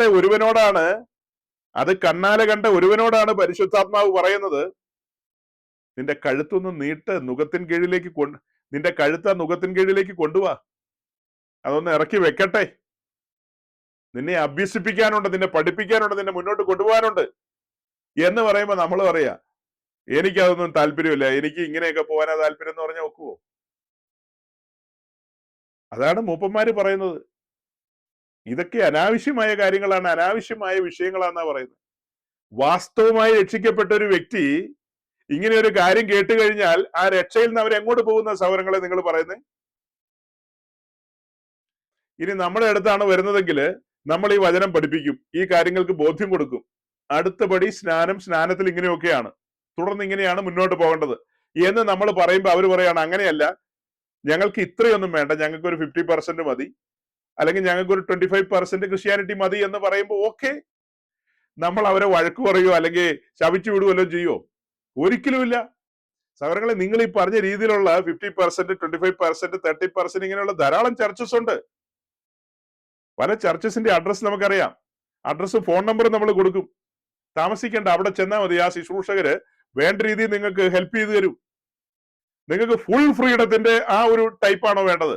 നിങ്ങൾ അടുത്ത വണ്ടിക്ക് കോട്ടയത്തിന് കയറുക, നമ്മുടെ തങ്കുച്ചായൻ അവിടെയുണ്ട്, അല്ലെ കൊട്ടാരക്കരയ്ക്ക് കയറുക, ടിനുച്ചായൻ അവിടെയുണ്ട്, അല്ലെ അടൂർക്ക് കയറുക, ടിജോ പ്രോഫറ്റ് അവിടെയുണ്ട്. നിങ്ങൾക്ക് ഇവിടെ എവിടെ വേണേലും പോകാം. Full freedom, full freedom. അവർ സ്നാനപ്പെടുത്തും, പിന്നീട് നിങ്ങൾക്ക് എങ്ങനെ വേണമെങ്കിലും ജീവിക്കാം. നമ്മളെ പോലെയുള്ളവർ സ്നാനപ്പെടുത്തണമെന്ന് എന്തിനാ വാശി പിടിക്കുന്നത്? എനിക്ക് ആവശ്യമില്ലല്ലോ. അവരൊക്കെ ആണെങ്കിൽ കൊടാനുകൂടി സ്നാനങ്ങൾ നടത്തി എക്സ്പീരിയൻസ് ഉള്ള ആൾക്കാരാ. പിന്നെ ലക്ഷോപലക്ഷം ആൾക്കാരെ സ്നാനപ്പെടുത്തിയിട്ടുള്ളവരാ. ഞാനിപ്പോ ഇത്രയും പറഞ്ഞെന്താന്ന് മനസ്സിലായോ? 4 സൈഡിൽ നിന്നും നമ്മൾ മുറുകെ പിടിച്ചിരിക്കുന്ന കാര്യങ്ങളെ അയച്ചു കളയാൻ പാകത്തിന്, നമ്മുടെ അടിത്തറ ഇളക്കാൻ പാകത്തിന് നവീനങ്ങളായ ആശയങ്ങൾ ഇങ്ങനെ കടന്നു വരികയാണ്. നവീനങ്ങളായ ആശയങ്ങൾ കടന്നു വരികയാണ്. ഒറ്റ ചോദ്യം നമ്മൾ IASകാരനോട് ചോദിക്കാന്ന് വിചാരിച്ചോ? നിങ്ങൾ പറയുന്നല്ലോ പെന്തക്കോസ്തുകാരും ബ്രദറുകാരും മണ്ടത്തരമാണ് ഇന്നലകളിൽ ചെയ്തത്. അപ്പം നമ്മൾ ആ സ്വാതന്ത്ര്യം ആസ്വദിക്കണമെന്നാണല്ലോ പറഞ്ഞു വരുന്നത്. സമ്മതിച്ചു. റിട്ടയർഡ് IAS ഓഫീസറുടെ കൂട്ടായ്മയില്, അവരുടെ ബ്രദറൻ അസംബ്ലിയില് അവിടെ വരുന്ന സ്ത്രീകളെല്ലാം ഈ ഓർണമെന്റ്സ് ധരിക്കുക എന്ന് വിചാരിച്ചോ? No problem. കാരണം നിങ്ങൾ കണ്ടെത്തിയല്ലോ, നിങ്ങൾ കണ്ടെത്തി കഴിഞ്ഞു. മാണ്ടാത്തരം. അതായത് സാത്താൻ തന്ന ബുദ്ധിയിലാണ് ഇതൊക്കെ ഊരിപ്പറിച്ച് കളഞ്ഞത്. ശരിക്കും പരിശുദ്ധാത്മാവിന്റെ നിയോഗത്തിൽ വന്നു കഴിഞ്ഞാൽ നിങ്ങൾ അതൊക്കെ വാരിയിടും എന്നുള്ളതാണ് പറഞ്ഞു വരുന്നത്. റൈറ്റ്. നിങ്ങളുടെ ആ വലത് സൈഡിൽ ഇരിക്കുന്ന കുറെ ആണുങ്ങളുണ്ടല്ലോ, ബ്രദർ അച്ചായന്മാര്, ഈ അച്ചായന്മാര് കാതിൽ കമ്മലിട്ടുകൊണ്ട് വരികയാണെങ്കിൽ മിസ്റ്റർ IAS ഓഫീസർ, താങ്കൾ എന്ത് ചെയ്യും? അവര് കാതിൽ കമ്മലിടുകയാണ്, അതുപോലെ കയ്യിൽ ഒരു ഇടിവളയൊക്കെ ഇട്ടുകൊണ്ട് വരികയാണ്, അങ്ങനെ പല സാധനം ഇട്ടുകൊണ്ട് വരികയാണെങ്കിൽ നിങ്ങൾ എങ്ങനെ കൈകാര്യം ചെയ്യും? അത് തന്നെയല്ല നിങ്ങളുടെ ഇടത് സൈഡിലിരിക്കുന്ന ആ സഹോദരിമാരുണ്ടല്ലോ, ആ സഹോദരിമാരൊക്കെ താങ്കൾ ആഗ്രഹിക്കുന്നത് 2 കമ്മൽ തൂക്കിയിടണമെന്നുള്ളതാണല്ലോ. അവർ ചിന്തിക്കുകയാണ്, ഞങ്ങൾ കുറച്ചുകൂടെ മോഡേൺ ആകേണ്ടതുണ്ട്, ഞങ്ങൾ ഇവിടെ മൊത്തത്തിൽ അങ്ങ് ഇട്ടേക്കാം. അങ്ങനെ മൊത്തത്തിൽ ഇടുന്ന കണ്ടിട്ടില്ലേ? യെസ്. അങ്ങനെ ഇട്ടുകൊണ്ട് വന്നു കഴിഞ്ഞാൽ റിട്ടയർഡ് IASന്റെ തലയ്ക്കകത്ത് വല്ല ബുദ്ധിയുണ്ടോ അതെങ്ങനെ കൈകാര്യം ചെയ്യണമെന്ന്? ഉടനെ താങ്കൾ അത് വിലക്കുവോ? വിലക്കുമ്പോ അവര് ചോദിക്കില്ലേ, ബൈബിളിൽ വാക്യം എടുത്തോണ്ട് വരണം മിസ്റ്റർ എന്ന് പറയില്ലേ? നിങ്ങൾ പറയുന്നത് 2 കമ്മലേ പാടുള്ളൂ എന്ന്. അതിനുള്ള റെഫറൻസ് തരൂ. നിങ്ങൾ സാധുക്കളായ മനുഷ്യരെ ഇപ്പൊ വെല്ലുവിളിക്കുകയാണല്ലോ. തിരിച്ചെന്റെ ഒരു ചോദ്യമാ, ഇവര് ചോദിക്കുന്നതിന് റെഫറൻസ് കൊടുക്കണം. 2 കമ്മലേ പാടുള്ളൂ എന്ന്. മൂക്കൂത്തിയും ചുണ്ടിനടിയിലും പുരുകത്തേലും പിന്നെ കുത്തി കയറ്റാവുന്ന സ്ഥലത്തൊക്കെ അവര് ആണി അടിച്ചുകൊണ്ട് വരുമ്പോ നിങ്ങൾ പറയുകയാണ് ഇന്ന് കർത്തൃമേശ ഒന്നും തരില്ല കേട്ടോ എന്ന് പറഞ്ഞാൽ അവൻ കോടതി കയറും. നിങ്ങളുടെ പഠിപ്പും പത്രാസും കൊണ്ടൊന്നും കോടതിയിൽ ജയിക്കാൻ പറ്റില്ല. കോടതി ഇന്ത്യയുടെ ഭരണഘടന വെച്ച കാര്യങ്ങളെ പറയുന്നത്. സ്ത്രീക്കും പുരുഷനും തുല്യ അധികാരമാണ്. ഒരു സ്ത്രീക്ക് തന്റെ ശരീരത്തെ എവിടെയെല്ലാം എന്തെല്ലാം തുളയ്ക്കണമെന്നോ കുത്തിക്കയറ്റണമെന്നോ എന്തെല്ലാം ഇടണമെന്നോ ഒക്കെ അവർക്ക് ആഗ്രഹമുണ്ട്, അതൊക്കെ സാധിക്കും, കോടതി അനുവദിക്കും. അല്ല, ഇനി നിങ്ങളുടെ മതപരമായ കാര്യമാണെങ്കിൽ നിങ്ങൾക്ക് എന്തെങ്കിലും പുസ്തകം ഉണ്ടോ അതിനെക്കുറിച്ച്? ഉണ്ട്, ഞങ്ങളുടെ കയ്യിൽ ഒരു ബൈബിൾ ഉണ്ട്. ഓക്കെ, ബൈബിൾ എടുത്തോ, റെഫറൻസ് പറയൂ. സ്ത്രീ മൂക്ക് കുത്താൻ പാടില്ല, സ്ത്രീ ചുണ്ടിനടിയിൽ കമ്പി കുത്തിക്കയറ്റാൻ പാടില്ല, അതിനൊക്കെയുള്ള റെഫറൻസ് തരൂ. IAS, താങ്കൾ നാണം കെടില്ലേ? ഈ സാധുക്കളായ മനുഷ്യരെ വഞ്ചിക്കാൻ വേണ്ടി സാധിച്ച ഈ ആൾക്കാര്, അവർക്ക് അറിയില്ലെന്ന് ഈ കാര്യങ്ങളെ കുറിച്ച്. അവര് പെരിഫറൽ ലൈനിൽ നിന്നുകൊണ്ടാണ് ഇത് പറയുന്നത്. അതിനെക്കുറിച്ചൊക്കെ ആഴത്തിൽ പറഞ്ഞിട്ടുള്ള പെന്തക്കോസ്തിലെ വളരെ ശ്രേഷ്ഠരായ ദൈവദാസന്മാരുണ്ട്. ഈ വിഷയത്തെക്കുറിച്ചൊക്കെ ആധികാരികമായി പറയുകയും പഠിപ്പിക്കുകയൊക്കെ ചെയ്തിട്ടുള്ളവര്. എന്തിനു പറയുന്നു? ഇത്തിരി പോന്ന നമ്മൾ തന്നെ പറഞ്ഞിട്ടില്ലേ ഈ കാര്യങ്ങളൊക്കെ? നമ്മൾ കഴിഞ്ഞ നാളുകളിൽ പറഞ്ഞിട്ടുള്ള കാര്യങ്ങളല്ലേ ഇതൊക്കെ? അക്കമിട്ട് നിരത്തിയല്ലേ പറഞ്ഞത്? ഓർണമെന്റ്സ് ധരിക്കുന്ന ആരെങ്കിലും പാതാളത്തിൽ പോകുന്നൊന്നും നമ്മൾ പ്രസംഗിച്ചിട്ടില്ല കേട്ടോ.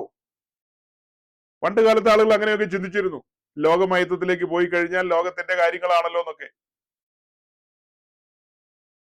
നമ്മൾ അങ്ങനെ പ്രസംഗിച്ചിട്ടില്ല, നമ്മൾ അങ്ങനെ പറയാറുമില്ല. അതൊക്കെ ഓരോരുത്തരുടെ വ്യക്തിപരമായ താല്പര്യങ്ങളായിരിക്കാം, അങ്ങനെ പോട്ടെ. അതേസമയം നമ്മൾ സമർപ്പണത്തിലേക്ക് വരുന്ന ആളുകളെ കുറിച്ചാണ് കൂടുതൽ പറയുന്നത്. സമർപ്പണത്തിലേക്ക് വന്ന് ക്രിസ്തുവിനെ പോലെ ആയിത്തീരുവാനുള്ള വാഞ്ചയുള്ളവരെ കുറിച്ചാണ് പറയുന്നത്. അകത്തൊരു കത്തലുള്ളവരുണ്ട്, അവർ കർത്താവിന് വേണ്ടി എന്തും ചെയ്യാൻ തയ്യാറുള്ള ആൾക്കാരാണ്. അവർക്ക് വേണ്ടിയാണ് നമ്മളത് തുറന്നു വെച്ചിരിക്കുന്നത്. നമ്മുടെ മെസ്സേജൊക്കെ 1000 പേര് പോലും കേൾക്കില്ല. അതേസമയം നമ്മൾ എന്തുകൊണ്ട് ആഭരണം ഉപയോഗിക്കുന്നില്ലെന്ന് ബ്രദറുകാരൻ ചോദിച്ചു കഴിഞ്ഞാൽ 15,000, 20,000, 30,000 പേര് കേൾക്കാനുണ്ട്. കാരണം എന്താ? മനുഷ്യന്റെ ഉള്ളിലുള്ള ആഗ്രഹമാണ് അവർ പ്രകടിപ്പിക്കുന്നത്. കാലങ്ങളായി മനുഷ്യരെ അടക്കി വെച്ചിരുന്ന കാര്യങ്ങളെയാണ് അവര് തങ്ങളുടെ പ്രസംഗത്തിലൂടെയും ടീച്ചിങ്ങിലൂടെയും പുറത്തു കൊണ്ടുവന്നത്. അപ്പൊ ജനം അട്രാക്ട് ചെയ്യപ്പെടുകയാണ് അതിലേക്ക്. അവർക്ക് അതോറിറ്റി ഉള്ള ആരെങ്കിലും നിന്ന് കേൾക്കണം. ഈ ജനത്തിന് അതോറിറ്റി ഉള്ള ആരെങ്കിലും പറയണം. നോക്കണം, അവർ മുതിർന്നവരാണ്, സീനിയർ മൂപ്പന്മാരാണ്, പോരാത്തിന് റിട്ടയർഡ് IAS ഓഫീസറും കൂടെയാണ് കഴിഞ്ഞ കാലങ്ങളിൽ. അപ്പൊ അതെല്ലാം വെച്ചിട്ട് അവര് ബുദ്ധിയുള്ളവരാണ്, കഴിവുള്ളവരാണ്, അറിവുള്ളവരാണ്. അവര് പറഞ്ഞു കഴിഞ്ഞാൽ അത് പച്ചമഷിക്ക് ഒപ്പിട്ടതിന് തുല്യമാണെന്നുള്ള നിലയിലാണ് ജനം എടുക്കുന്നത്. പച്ചമഷിക്ക് ഒപ്പിട്ടിരിക്കുകയാണ്. അവർക്ക് അങ്ങനെ തെറ്റുമെന്നൊക്കെയാ ചിലർ ചോദിക്കുന്നത്. അവർ കൃത്യം കാര്യങ്ങളല്ലേ പറയുന്നത്. അങ്ങനെ പറഞ്ഞു വന്ന ഒരു ബിരുദിന് നമ്മൾ പ്രസംഗിച്ച 2-3 മെസ്സേജ് അയച്ചു കൊടുത്തു. ബ്രദർ, ഇതൊന്ന് കേട്ട് നോക്ക്. നിങ്ങൾ കേട്ട ബ്രദറുകാരുടെ മെസ്സേജും ഇതും തട്ടിച്ചു നോക്ക്. അവരുടെ മെസ്സേജിൽ പറയുന്നതും ആളുകൾ കമന്റ്സിൽ ചോദിച്ചിരിക്കുന്നു, അവർ അതിന് കൊടുത്ത മറുപടി ഒക്കെ വെച്ചിട്ട് നിങ്ങൾ ഇതൊന്ന് പഠിച്ചു നോക്ക്. എത്ര കൃത്യതയോടുകൂടിയാണ് ഞങ്ങൾ ഈ കാര്യങ്ങൾ അവതരിപ്പിച്ചിരിക്കുന്നത് നിങ്ങളൊന്ന് നോക്കുക. അപ്പൊ അങ്ങനെ ചിലരോടൊക്കെ സംസാരിക്കാനിടയായി. അപ്പൊ ഞാൻ വാക്കുകളെ ചുരുക്കിയാണ്, സമയത്തിന് മുന്നോട്ട് പോയി. സൗരങ്ങളെ, നമ്മള് ഒത്തിരി കാര്യങ്ങൾ നമ്മുടെ പൂർവന്മാരിൽ നിന്ന് പഠിച്ചതും പരിശുദ്ധാത്മാവ് ധരിപ്പിച്ചതുമായ കാര്യങ്ങൾ നമ്മുടെ ഉള്ളിലുണ്ട്. അതൊക്കെ ചോദ്യം ചെയ്യപ്പെടുന്ന ദിവസങ്ങളാണ് വരാൻ പോകുന്നത്. ഒരു മുന്നറിയിപ്പ് എന്നോണം ഞാൻ നിങ്ങളോട് പറയുകയാണ്. കർത്താവ് വരാൻ താമസിച്ചാൽ നമ്മുടെ ഇടയിലുള്ള സഹോദരി സഹോദരന്മാർ എത്ര പേര് വിശുദ്ധിക്കും വേർപാടിനും വേണ്ടി ഉറച്ചു നിൽക്കുമെന്ന് എനിക്കറിയില്ല. കാരണം വിപരീത ഉപദേശം പ്രസ്താവിക്കുന്നവർ വെളിയിൽ നിന്നല്ല വരുന്നത്, നിങ്ങളുടെ ഇടയിൽ നിന്ന് തന്നെ എഴുന്നേൽക്കൂ എന്നാ പറയുന്നത്. വിപരീതമായ ഉപദേശങ്ങളാണ് അവർ കൊണ്ടുവരുന്നത്. അങ്ങനെ പലവിധമായ കാര്യങ്ങൾ, നിർദോഷം എന്നൊക്കെ നമുക്ക് തോന്നുന്നതായ കാര്യങ്ങളൊക്കെ ആയിരിക്കും. സ്ത്രീകൾ എന്തിനാ തലയിൽ തുണിയിടുന്നത്? അങ്ങനെ 1 കൊരിന്ത്യർ ലേഖനം 11-ാം അധ്യായത്തിലുണ്ടോ? സ്ത്രീക്ക് നീളമുള്ള തലമുടി ഉണ്ടല്ലോ, പിന്നെ എന്തിനാ അതിന് മുകളിൽ വേറൊരു മൂടുപടത്തിന്റെ ആവശ്യം? അങ്ങനെ മറക്കേണ്ട ആവശ്യമൊന്നുമില്ലല്ലോ എന്നൊക്കെ പറഞ്ഞു വരുമ്പോ തക്കതായ മറുപടി കൊടുക്കാനോ വിശദീകരിക്കാനോ ഒക്കെ നമ്മൾ പ്രാപ്തരായിരിക്കണം. മറിച്ചു കളയും നമ്മളെ. ശത്രുവായവൻ പുറമേയല്ല അകമേയുള്ളവരെ തന്നെയാണ് കയ്യിലെടുത്തിരിക്കുന്നത്. ഇനി വരും ദിവസങ്ങളിൽ പെന്തക്കോസ്തിലെ ശ്രേഷ്ഠന്മാരെന്നും സീനിയർ എന്നൊക്കെ പറയുന്ന ആളുകൾ തന്നെ രംഗത്ത് വരും.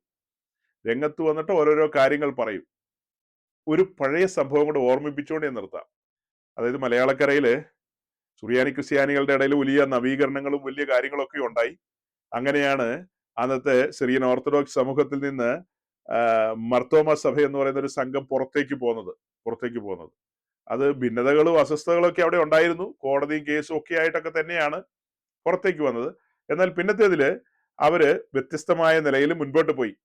അതായത് ഓർത്തഡോക്സ് ടീച്ചിങ്ങുകളിൽ നിന്ന് വളരെ വ്യത്യസ്തമായ നിലയിൽ മാതാവിനോടുള്ള പ്രാർത്ഥനയാകട്ടെ, മരിച്ചവർക്ക് വേണ്ടിയുള്ള പ്രാർത്ഥന, മരിച്ചവരോടുള്ള പ്രാർത്ഥന, കുംഭസാരം, പിന്നെ എന്ന് വേണ്ട അങ്ങനെ ഒത്തിരി കാര്യങ്ങളെ വിട്ടുകളഞ്ഞിട്ടാണ് അവര് നവീകരണ സഭ എന്നുള്ള നിലയിൽ നിന്നത്.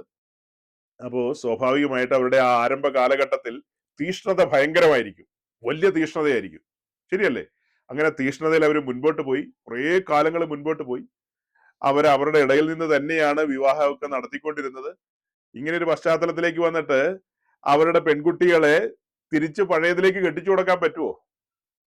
അങ്ങനെ കെട്ടിച്ചു കൊടുത്താൽ പിന്നെ ഇറങ്ങിപ്പോകുന്നത് മണ്ടത്തരമായി പോവില്ലേ? അങ്ങനെ കെട്ടിച്ചു കൊടുക്കാനാണ് പിന്നെ ഇറങ്ങിപ്പോകുന്നത് എന്തിനാന്നൊരു ചോദ്യം വരില്ലേ? അപ്പോ അവർ ആ ശുഷ്കാന്തിയിലൊക്കെ കുറെ കാലം മുന്നോട്ട് പോയി. എന്നാൽ കാലങ്ങൾ കഴിഞ്ഞപ്പോൾ അവരെ അഴഞ്ഞു കുഴഞ്ഞു പോയിട്ട് ഇപ്പൊ അവരുടെ പെൺകുട്ടികളെ യാക്കോബയിലേക്കും പിന്നെ കത്തോലിക്കയിലേക്കും വരെ വേണമെങ്കിൽ അവർ കെട്ടിച്ചു കൊടുക്കുന്ന ഒരു തലത്തിലേക്ക് വന്നു. ഇന്നിപ്പോ അവരുടെ ഇടയിലൊക്കെ സർവ്വസാധാരണമാണ് കാത്തലിക്, ഓർത്തഡോക്സ്, മറ്റ് ഇതര കൂട്ടങ്ങളിലേക്കൊക്കെ കെട്ടിച്ചു കൊടുക്കും. അതുപോലെ ഇങ്ങോട്ട് കെട്ടിക്കൊണ്ടുവരും. അങ്ങനെ പല കാര്യത്തിലും അവര് ആ ഒരു അകലം കുറച്ചു, ഭയങ്കരമായിട്ട് അകലം കുറച്ചു. ഈ മർത്തോമ സഭയ്ക്ക് നവീകരണം പോരാ എന്ന് വാശി പിടിച്ചുകൊണ്ട് പുറത്തു വന്നൊരു കൂട്ടമാണ് ഇവാഞ്ചലിക്കൽ എന്ന് പറയുന്ന ഒരു കൂട്ടം. അവര് മർത്തോമക്കാരെക്കാൾ ഒത്തിരി വ്യത്യസ്തമായ നിലയിലാണ് അവരുടെ ഉപദേശങ്ങളും കാര്യങ്ങളും ഒക്കെ അവർ മുന്നോട്ട് കൊണ്ടുപോകുന്നത്. കുറെ കാലമൊക്കെ പോയി എന്നുള്ളത് സത്യമാണ്. കുറെ കാലം കഴിഞ്ഞപ്പോ അവരും അഴഞ്ഞു കൊഴഞ്ഞു പോയി. അവരുടെ കുട്ടികളെ മർത്തോമയിലേക്ക് കെട്ടിക്കും, അവരുടെ കുട്ടികളെ യാക്കോബയിലേക്കും ഓർത്തഡോക്സിലേക്കും ഒക്കെ അവരും കെട്ടിക്കും. ഇപ്പൊ ഇവരെല്ലാം ഇങ്ങനെ കുഴഞ്ഞു മറിഞ്ഞു പോയി. വരും കാലത്ത് സംഭവിക്കാൻ പോകുന്ന കാര്യം എന്നാണെന്നറിയാവോ? നമ്മൾ ഈ പറയുന്ന ഈ പെന്തക്കോസ്തിന് നടുവിൽ പുതിയ ടീച്ചിങ്ങുകൾ വരും. ഞാൻ ജീവിച്ചിരിക്കുക അന്നേരം എനിക്ക് അറിയില്ല. ആ ടീച്ചിങ്ങുകൾ എന്ന് പറയുന്നത് ഇത്രയേ ഉള്ളൂ. നമ്മൾ പെന്തക്കോസ്തുകാർ മാത്രം തമ്മിൽ കല്യാണം കഴിക്കുക എന്നൊക്കെ പറയുന്നത് അതൊക്കെ ഏത് വചനപ്രകാരമാണ്? ഇതാണോ ദൈവസ്നേഹം? എല്ലാവരെയും സ്നേഹിക്കണ്ടേ? നമ്മൾ എല്ലാവർക്കും കൈ കൊടുക്കേണ്ടതുണ്ട്. ഒരു ഓർത്തഡോക്സുകാരി പെൺകുട്ടിയെ പെന്തക്കോസിലേക്ക് കെട്ടിക്കൊണ്ടുവന്നു കഴിഞ്ഞാൽ അവൾക്ക് കുറച്ചുകൂടെ നല്ല വചന പഠനം കൊടുക്കാൻ കഴിയുമല്ലോ. അങ്ങനെ പല രീതിയിലായിരിക്കും ആ ഉപദേശങ്ങൾ കൊണ്ടുവരുന്നത്. അതായത് നമ്മളെ ആ ഉപദേശത്തിലേക്ക് അട്രാക്ട് ചെയ്യായിരിക്കും പല നിലകളിലേക്കൊക്കെ. അതായത് കുഴഞ്ഞു പോവുക എന്ന് പറയും, കുഴഞ്ഞു പോവുക. വരും ദിവസങ്ങളിലൊക്കെ അതൊക്കെ സംഭവിക്കാനുള്ള സാധ്യതയുണ്ട്. അപ്പൊ അതിനോടൊക്കെ ഉള്ളൊരു ഫൈറ്റാണ് നമ്മളുടെ ഈ ഒരുമിച്ച് കൂടലിൽ പല കാര്യങ്ങളും പറയുന്നത്. ഒഴുക്കിനെതിരെ നമ്മൾ നീന്തുകയാണ്. ആരെല്ലാം നമ്മളെ ചേർത്ത് പിടിക്കുമോ, ആരെല്ലാം നമ്മളെ പുകഴ്ത്തുമോ, ഇതൊന്നും നമ്മുടെ സബ്ജക്റ്റ് അല്ല. നാളെ കാണുമ്പോ വർത്തമാനം പറയോ, കൈ തരുമോ, ചിരിക്കുമോ, ഇതൊന്നും നമ്മൾ മൈൻഡ് ചെയ്യുന്നില്ല. നമ്മൾ നിർബാധം ദൈവത്തിന്റെ വചനത്തിന്റെ സത്യങ്ങളെ പങ്കുവെച്ചുകൊണ്ടിരിക്കുകയാണ്. ഇന്ന് നമ്മൾ പറയാനായിട്ട് ആഗ്രഹിച്ചിരുന്ന മെസ്സേജ് എന്ന് പറയുന്നത്, കർത്താവ് വരാൻ താമസിച്ചാൽ അത് അടുത്ത ദിവസം പറയാം. ക്രിസ്തീയ ജീവിതത്തിൽ കഷ്ടങ്ങൾ ഉണ്ടാകുന്നത് ശാപത്തിന്റെ ലക്ഷണമാണെന്ന് പറഞ്ഞ ഒരു ഉപദേശി, ആ ഉപദേശിയുടെ ആശയത്തെ നമ്മൾ ഖണ്ഡിക്കുകയാണ് വചനം വെച്ച്. അദ്ദേഹം പറഞ്ഞത് നിങ്ങളെ കേൾപ്പിക്കും, കേൾപ്പിച്ചിട്ട് നമ്മൾ അതിന്റെ വിശദീകരണത്തിലേക്ക് വരും. കർത്താവ് വരാൻ താമസിച്ചാൽ അടുത്ത ദിവസം. അതായത് സഹോദരങ്ങളെ, ജനം വഞ്ചിക്കപ്പെടുകയാണ്. നമ്മുടെ ഓരോരുത്തരുടെയും ജീവിതത്തിൽ നമ്മൾ വിവിധങ്ങളായ കഷ്ടാനുഭവങ്ങളിലൂടെ കടന്നുപോയിട്ടുള്ള മനുഷ്യരാണ്. തുടർന്നും അതൊക്കെ സംഭവിക്കാം. അങ്ങനെ കടന്നു പോകുന്ന സമയങ്ങളിലൊന്നും നമ്മൾ അതിശയിച്ചു പോകരുത്, നമ്മൾ ഭയന്നു പോകരുത്. അതെല്ലാം നന്മയ്ക്കായിട്ട് കൂടി വ്യാപരിക്കുമെന്നാണ് അപ്പസ്തലന്മാർ പറഞ്ഞിരിക്കുന്നത്. അങ്ങനെ പോകുമ്പോൾ അതിശയിച്ചു പോകരുന്ന് പത്രോസ് പറഞ്ഞെങ്കിൽ, അങ്ങനെ പോകുന്ന കാര്യങ്ങളെല്ലാം നന്മയ്ക്കായി കൂടി വ്യാപരിക്കുമെന്നാണ് പൗലോസ് റോമാലേഖനത്തിലൂടെ നമ്മോട് പറയുന്നത്. മറ്റൊരു ലേഖനത്തിലൂടെ നമ്മോട് പറയുന്നത് എന്താ?